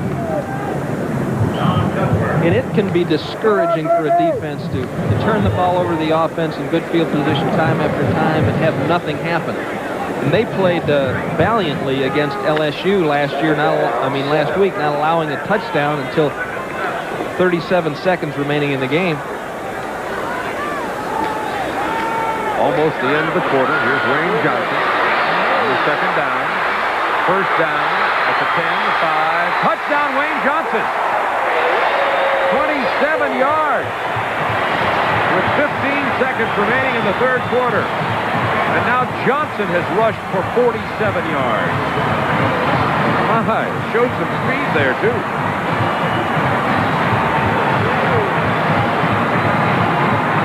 So Wayne Johnson gets into the act. That's his first touchdown running the ball. He had thrown for 1 earlier. Georgia now with 310 yards rushing on the afternoon against a team that's allowing only 74 per game. Crumley's point after is good. Georgia 26, Kentucky nothing with 15 seconds to go in the quarter. Let's have a look at Wayne Johnson, number 18 from Columbus, Georgia. Good job coverage here by Kentucky. Watch Brian Williams. Watch McCluskey block there. I guess he really didn't block him as much as he... Brian tripped over a little bit. Might have been tripped. That could have been called, but regardless, Wayne Johnson dances into the end zone untouched. We'll see it again. Looked like Kentucky had a game going. You see Duckworth swinging around to the outside. Wilkin came over that way. Now you see McCluskey kind of lays down in front of Brian Williams. Blocking below the waist. If that was seen, that could have been called. That's 6 points for the Bulldogs. And they lead 26-0.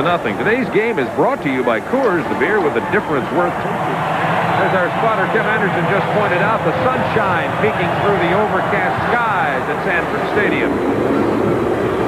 Crumley hits it into the end zone again, and Kentucky will bring it out here to the 20 with 15 seconds left in the third quarter. And Georgia has really laid it on. They were leading at the half by a score of 10-0. Scored 16 points in the third quarter. A 26-yard Crumley field goal after the UK fumble. Then Worley came back with a 9-yard TD run. And then Wayne Johnson with that 47-yard run. 16 points in the third quarter for the Bulldogs. Here's Ransdell. Completes it to Burbage out at the 30-yard line. I think he had 1 foot out of bounds when he caught the ball, but that will be complete right close to a first down. And 9 seconds remain in the third quarter. So Bill Ransdell now has completed 3 out of 8 passes for about 16 yards. Just inches short. Second down, 70 yards.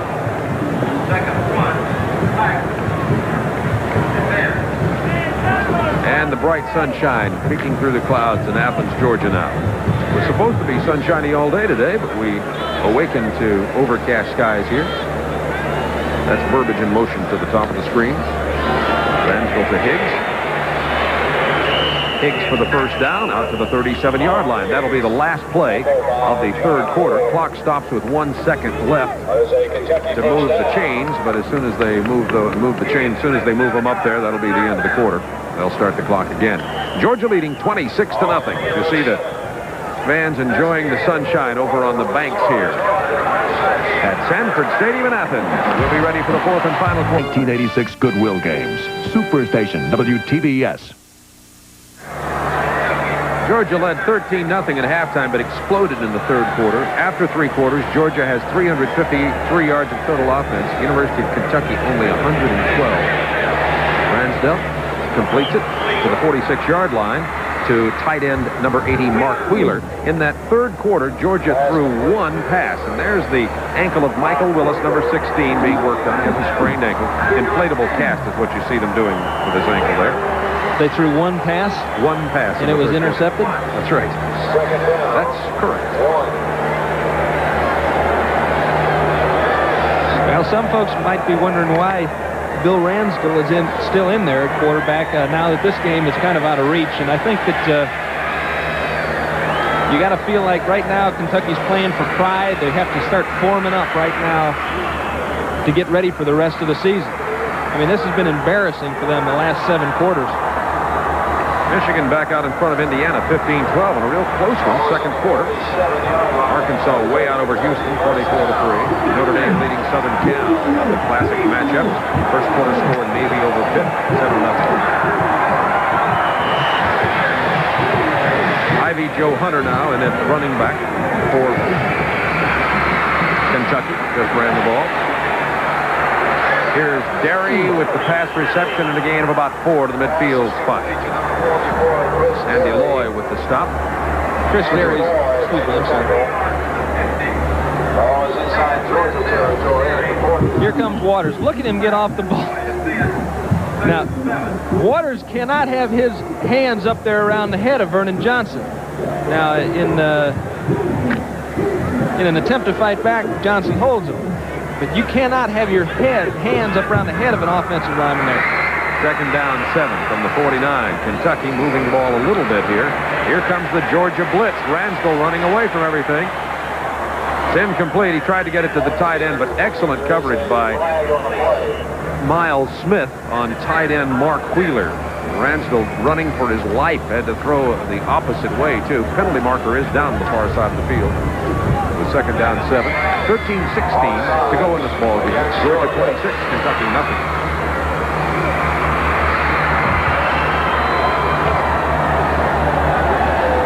Probably something that, as you watch the penalty marked off against Georgia, out to the 45 of the Bulldogs. Offsides. Might mention here that Kentucky opened the season losing to Bowling Green, 30-26, but then beat Tulane, Cincinnati, and Clemson, and Mississippi State. So the Tulane-Cincinnati wins you'd expect Kentucky to get. Clemson was a little bit of a surprise at the time, although we now know the Tigers are struggling. And beating Mississippi State 33-19 told everybody that Kentucky is probably for real. But then no score for Kentucky against LSU last week, and they have not been able to score in this game. Higgs, nowhere.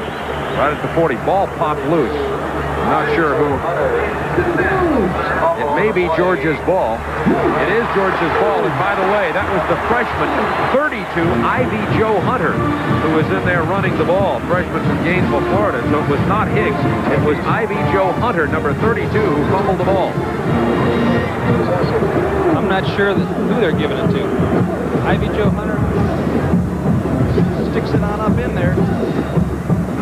Ball came loose. It belongs now. They're going to say it's Georgia. It remained in the possession of Kentucky. So we got two signals down there. It was Hunter who fumbled it, but Kentucky maintained possession. Good hit by Jake Richardson. It'll be third down 2. Ransdell complete the pass to the 40-yard line. Tony Fleck covering number 4, Cornell Burbidge. Then I was back up on that. I didn't exactly get the signal on it, except that they said the ball remained to Kentucky. All you folks at home, smile. We're taking your picture. Good job by Cornell Burbidge coming back to the ball on that last play. Ransdell almost a desperate attempt. Burbidge, nice catch. First down 10, Wildcat. Burbidge in motion. 40, Georgia, 26-0, Bulldogs lead. A lot of open room for Ransdell here. He's going to run for the first down, or close to it. Goes down right at the 30-yard line. With Jake Richardson at the tackle number 99. And you know, Jerry Claiborne takes a deep breath when Bill Ransdell does that, but that's the kind of courage that young man has. Remember, he had broken ribs and a collapsed lung. Not exactly an insignificant injury that he's playing with. And he has displayed that kind of courage throughout his career. I'm not sure here that discretion might not be the better part of valor. You know, if they get him hurt here, then they're in trouble for the rest of the year. This game is down the chute. On a second down 1. The freshman. Ivy Joe Hunter, I don't know if he got it or not. Looks like they hit him right there before he got to the line of scrimmage. May not have been a first down. Could bring up third down in short yardage, and does. Aaron Chubb was the stop that time, along with John Little for Georgia. Loss on the play. 10 minutes and 53 seconds remaining in this game. From Athens, the Bulldogs 1-1-1 coming into the game. And the Kentucky Wildcats came in here with a 1-1 mark in the SEC. 2 losses. It's going to be tough to win the conference championship. There you see the distance. The ball has to cross that 30-yard line. Here's Ransdell on the play fake. It's complete to his tight end, Wheeler. He did not get into the end zone, short by about a foot. Miles Smith covering on the play, but a great catch and a nice throw and a good call. Mark Wheeler with the reception. So Kentucky challenging, and there's a little snap coming back, and you have to say, is it Ransdell that's causing it? I don't think there's any question about it. If there's going to be any snap, it's going to come from this young man right here, and his right arm and his leadership ability. Puts the ball right on the money to Mark Wheeler. Miles Smith, as we mentioned earlier, hobbled a little bit by an ankle injury, being left in the dirt, gets there to save a touchdown. Hand off to Ivy Joe Hunter, penalty marker down, touchdown is signaled, but there is a penalty marker on the play. Here's the signal from Robert Eiley. Offsides, Georgia. Touchdown counts. Kentucky has broken their now 7.5-quarter scoring drought. Points on the board. Offenses are always embarrassed by that 0 up there after the school name. You just don't like to see that happening, even if it's 3-0. They're on the board now, and maybe they can get something going the rest of this quarter, Bob. No question about it. Bill Ransdell has come in here and really made a difference offensively for this Kentucky team. It's amazing what one person can do in terms of spirit and leadership. And as you mentioned earlier, Tim, we knew that about them. Kentucky going for 2 now. We knew it about Bill Ransdell. Pressure. Couldn't find anybody, and it remains 26-6. Flag. There is a penalty marker on the play. It is in the end zone.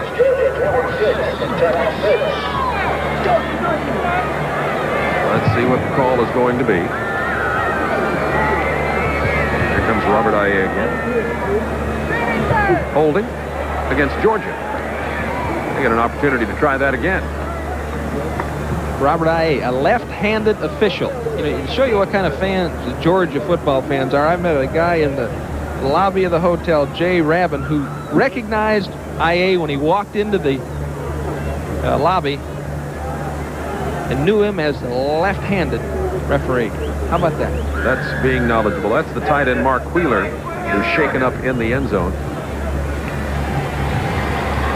Looks to be okay. Yeah, he's fine. And so that'll be a penalty of half the distance, which puts it back there at about the 1.5-yard mark. There's Ken Fouts, our director. I wish Ken would stay in the truck, don't you, Tim? It makes me nervous. Like the pilot coming back to say, I hope you're enjoying the flight. Yeah. But I do like the new mustache and glasses, Ken. Did I mention that fan's name, Jay Rabin? Yes. Yeah, good. Because I was impressed by that. Now that's knowledgeable. He didn't know who I was. Ransdell picked off by Georgia, intercepted in the end zone.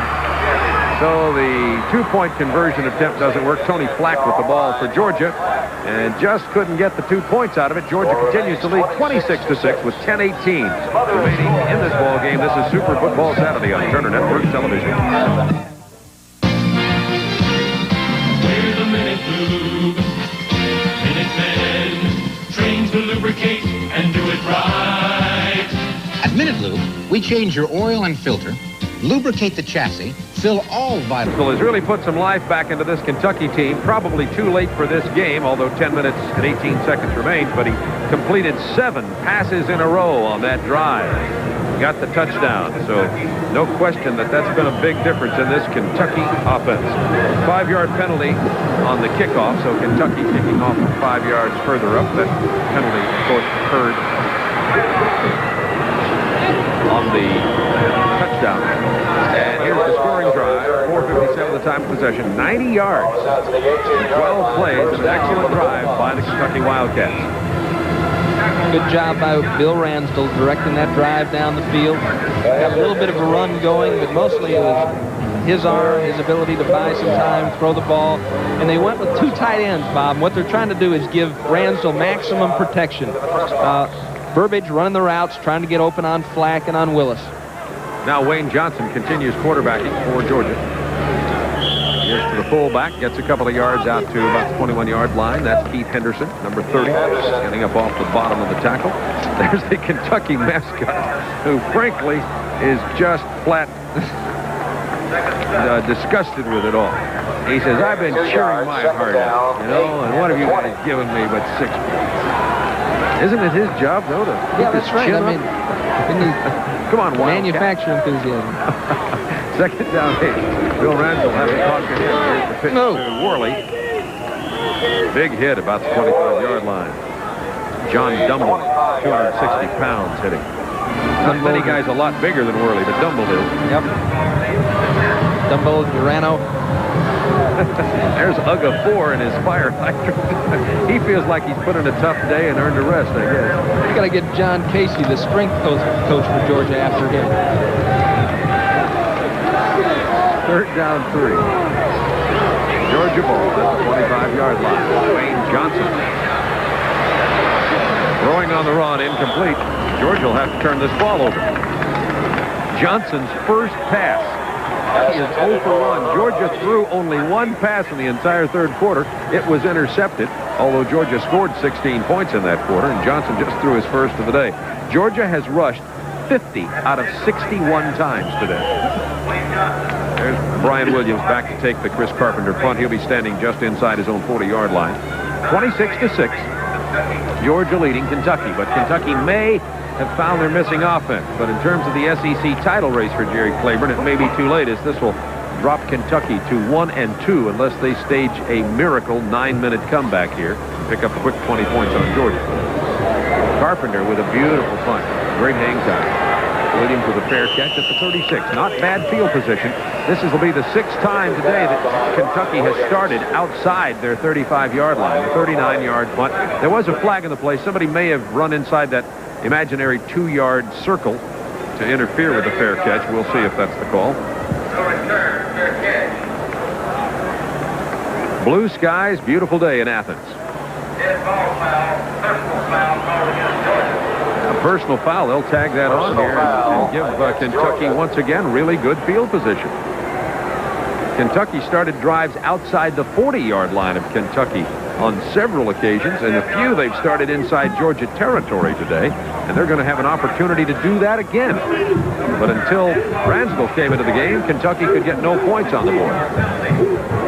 There it is, a 15-yarder, put it at the 48-yard line of the Bulldogs, so only 48 yards away from ankle of Georgia cornerback Michael Willis, who was injured earlier in the ball game and already depleted secondary for Georgia. They've brought the injured Miles Smith back in, playing a little hurt, moved Tony Flack back to corner. Isn't it tough? Mike, that's the only time you get any air time. When you're a defensive back, you get hurt. You know, now on this telecast, defensive backs definitely get their air time, Tim. You take good care of the defensive backs. Unless they stay with their... they're back to 2 wide receivers, Bob. First down, 10, Kentucky at the 48-yard line of Georgia. That's Burbage in motion. Ransdell, who's completed 7 out of 7 on his last passes, 8 out of 8 now. Throws it out there to 87, Martin Pennington, and Pennington down hard at the original line of scrimmage. Michigan, Indiana, 15-15 at the half. That's the most points scored on Michigan all year in one game, and Indiana did it in the half. Look at that. North Carolina shutting out Florida State, 9th ranked, 10-0 at half. That's a surprise. Florida State scored 76 points last week. Florida, 22. Virginia Tech, 10 in the third quarter. Cincinnati leading Boston College. Oh, where did you go, Doug Flutie? Tony Mangrum in there for Georgia. 5 defensive backs. Ransdell looking now running. Goes down 43-yard line. Couldn't get it going. That was 2nd down 10. That'll give him 3rd down 5. Now Waters with the tackle.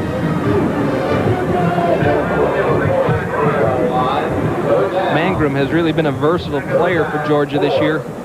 Lined up at tailback for him last year. They had a problem in the secondary, as you mentioned earlier. Lack of depth and experience. He's come over on defense and done an admirable job. Although Bill Lewis is talking to him right now about the job he did not do on the tight end in the last play. 3rd down 5, Kentucky at the 43 of Georgia. Ransdell under a lot of pressure. Down he goes, number 56, Bill Mitchell. Oh, Ransdell did not have a prayer. Georgia blitzes so very well. An obvious situation for it on the 3rd and 5. Loss of 8 brings up 4th and 13. Moves the ball inside Kentucky territory. And that's what happened on many of the Kentucky good field position starts previously in this ball game. That's just that this Georgia Bulldog defense just rose up and stopped them. Fake. Pass is complete. Number 13 with the ball is Gary Sexton, and Sexton's going to come up short of the first down. Out at the 42-yard line. Why not? Worth a try? And there, number 76 on the left side for the University of Kentucky's Vernon Johnson, who's had such a tough day against Greg Waters today. He has a right to be a little bit tired, that Kentucky offensive line. He's done a good job the second half, though. We haven't heard from Muddy quite as much. There was a string of plays there that brought Vern more attention than he wanted, I'm sure. Muddy Waters probably just got tired. He was so active for a little while. He just dominated the play for a couple of series. We have 6:41 remaining in this ball game. Georgia's ball. They lead Kentucky 26-6. And Jerry Claiborne, happy to see his quarterback Bill Ransdell back in there, but obviously he must still be concerned about this Kentucky offense. Kentucky came into here with an overall record of 4-2. Unless something spectacular happens, we'll go out of here 4-3. And Kentucky still has some pretty tough ball games coming up. After this, they get a little bit of a break with a 1AA team. It's Tennessee State, but then it's Vanderbilt, Florida, and Tennessee for the Wildcats. And Georgia running the ball up the middle. We'll see a lot more of the running now. David McCluskey tackled by Jeff Kramer. Georgia's been extremely effective running the ball today. You know, got to give a lot of credit to Anderson and those boys up front. Perry and Burrow, Stevens and Strozier opened up some holes against a real good defense against the run. On a 2nd down 7, Lars Tate close to the first down. Excellent acceleration. Tate and Worley, McCluskey, Henderson have gone all the way at the 2 back positions. They've just been swapping in and out of there. The 2 fullbacks, McCluskey and Henderson, and the 2 tailbacks, Worley and Tate. There you see Sue Stanley, one of the few women trainers in college football, working on Tom Ritchie. Happened to see her at the hotel as we were waiting for the plane to arrive, the Kentucky plane, a couple hours late last night. And she said it doesn't make any difference if you're a man or a woman. Kids just want to get treated. And she gets them better and gets back on the field. First down, Georgia. 5:55 remaining in the game from Sanford Stadium in Athens. 26-6, Georgia leading Kentucky. We're talking about who Kentucky had to play there at the end of the year. Georgia got a pretty tough schedule the rest of the way also. We'll talk about that in just a moment. On first down 10 from the 48-yard line. Here's a pitch to Lars Tate, hurdling his way to about the 43-yard line. Georgia, after this game, will play Tulane here for homecoming. Then Florida, then Auburn, then Georgia Tech. And believe me, those are 3 tough opponents all the way down the stretch. The Florida and the Auburn game, of course, critical for Georgia to maintain their drive toward a potential SEC championship. A tie is going to come back to haunt them probably. 2nd down 5 from the 43 Bulldogs. Lane in motion. McCluskey to the 39. Close to the first down. Mazza with the tackle. One question that you might be asking yourself at this point is, how did this Georgia football team end up in a tie with Vanderbilt? And in watching that film, the Georgia offense did not have the ball for much of the game. They took a halftime lead of 13-10. And then Vanderbilt held the ball for 8.5 minutes. Georgia had 3 plays. Vanderbilt had the ball for 4.5 minutes. And just Vanderbilt did as good a job as anybody that I've ever seen against the Georgia defense. Here's Lars Tate to the 27-yard line. First down, Georgia. It was 3rd and 1, and now it's 1st and 10. 4:25 to go in this game. And Georgia just adding up all kinds of yardage. A quick recap here. Worley has 29 running the ball. Henderson 74. McCluskey 62, Tate 86 after that run. Johnson, Wayne Johnson, the quarterback, 47. James Jackson, the quarterback, 50. Against a team that's number 4 in the nation against the rush, so that's a good effort. Georgia 347 yards running, and Kentucky's been allowing an average of 74 yards a game running. Here comes Tate again to the 22-yard line. Well, he certainly had his share of carries today. That's his 13th. And remember, he's playing with a sore hand. Didn't even practice much this week. Showing a lot of toughness. Lars Tate, the sophomore from Indianapolis, Indiana. They've had some great line coaches here at Georgia, too. You know, in 4 years, they've had 4 coaches. Wayne McDuffie, of course, offensive coordinator at Florida State now. Alex Gibbs with Denver. Eddie Williamson last year, head coach at VMI. And now Joe Hollis running the show on the offensive line. Here comes Fred Lane running out of the tailback position. Normally a wide receiver. He gets the first down for Georgia.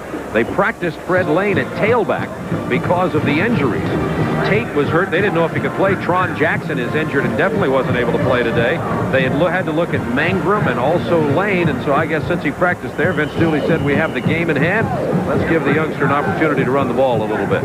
That he can do. Now you see number 45, Kevin Jackson, putting on his hat. You may see him at fullback. So McCluskey and Fred Lane, the running backs.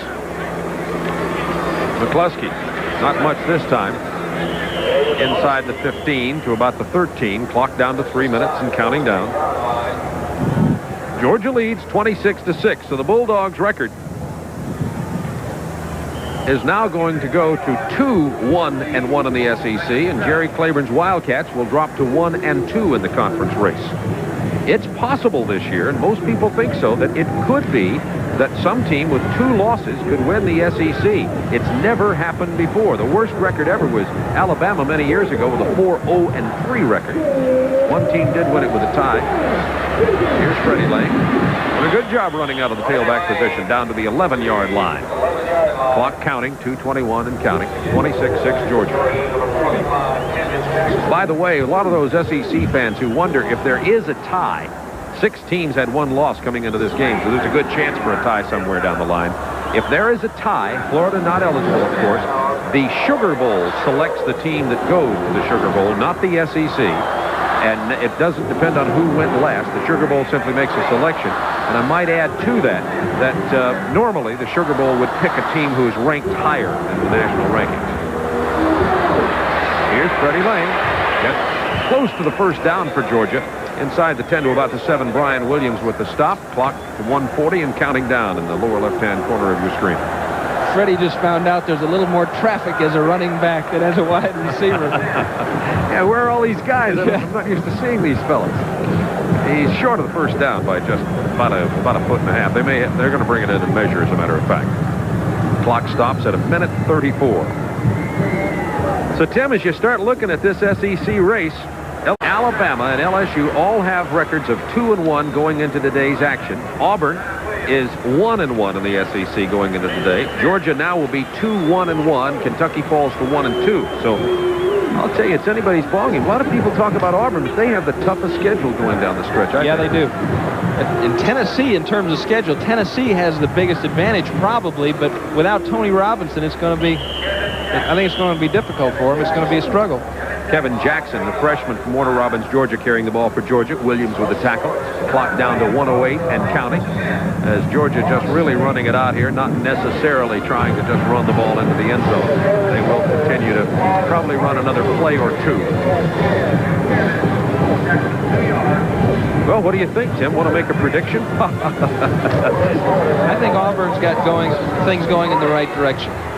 And I think that it's going to come down to the Auburn-Alabama game. There's Freddie Lane. He is short of the end zone, down to about the 3-yard line. Clock to 36-35. Well, I think I agree with you that Tennessee looks good schedule-wise, but they lost their quarterback. LSU also has a schedule that would tend to think that they've got a pretty good shot. LSU plays Ole Miss, then Alabama, which will be a really good game on November 9th in Baton Rouge, then Mississippi State, and then Notre Dame and Tulane. So really, Ole Miss, Alabama, Mississippi State, they also have an excellent opportunity. Probably the last play of the game. And penalty markers go down everywhere. And no touchdown was signaled by the run by Fred Lane. And the clock down to 7 seconds. They call this a forward lateral. That's what they may call it. That's it. My favorite official's signal.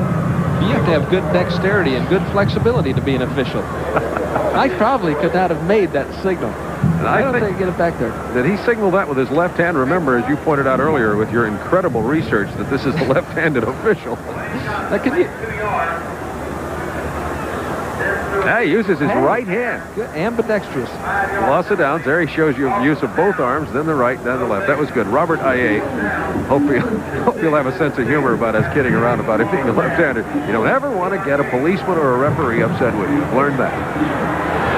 7 seconds remaining in the game. Georgia 26-6. The Bulldog fans wanting more. Penalty marker down. Georgia jumped offside. Clock down to 2 to 1.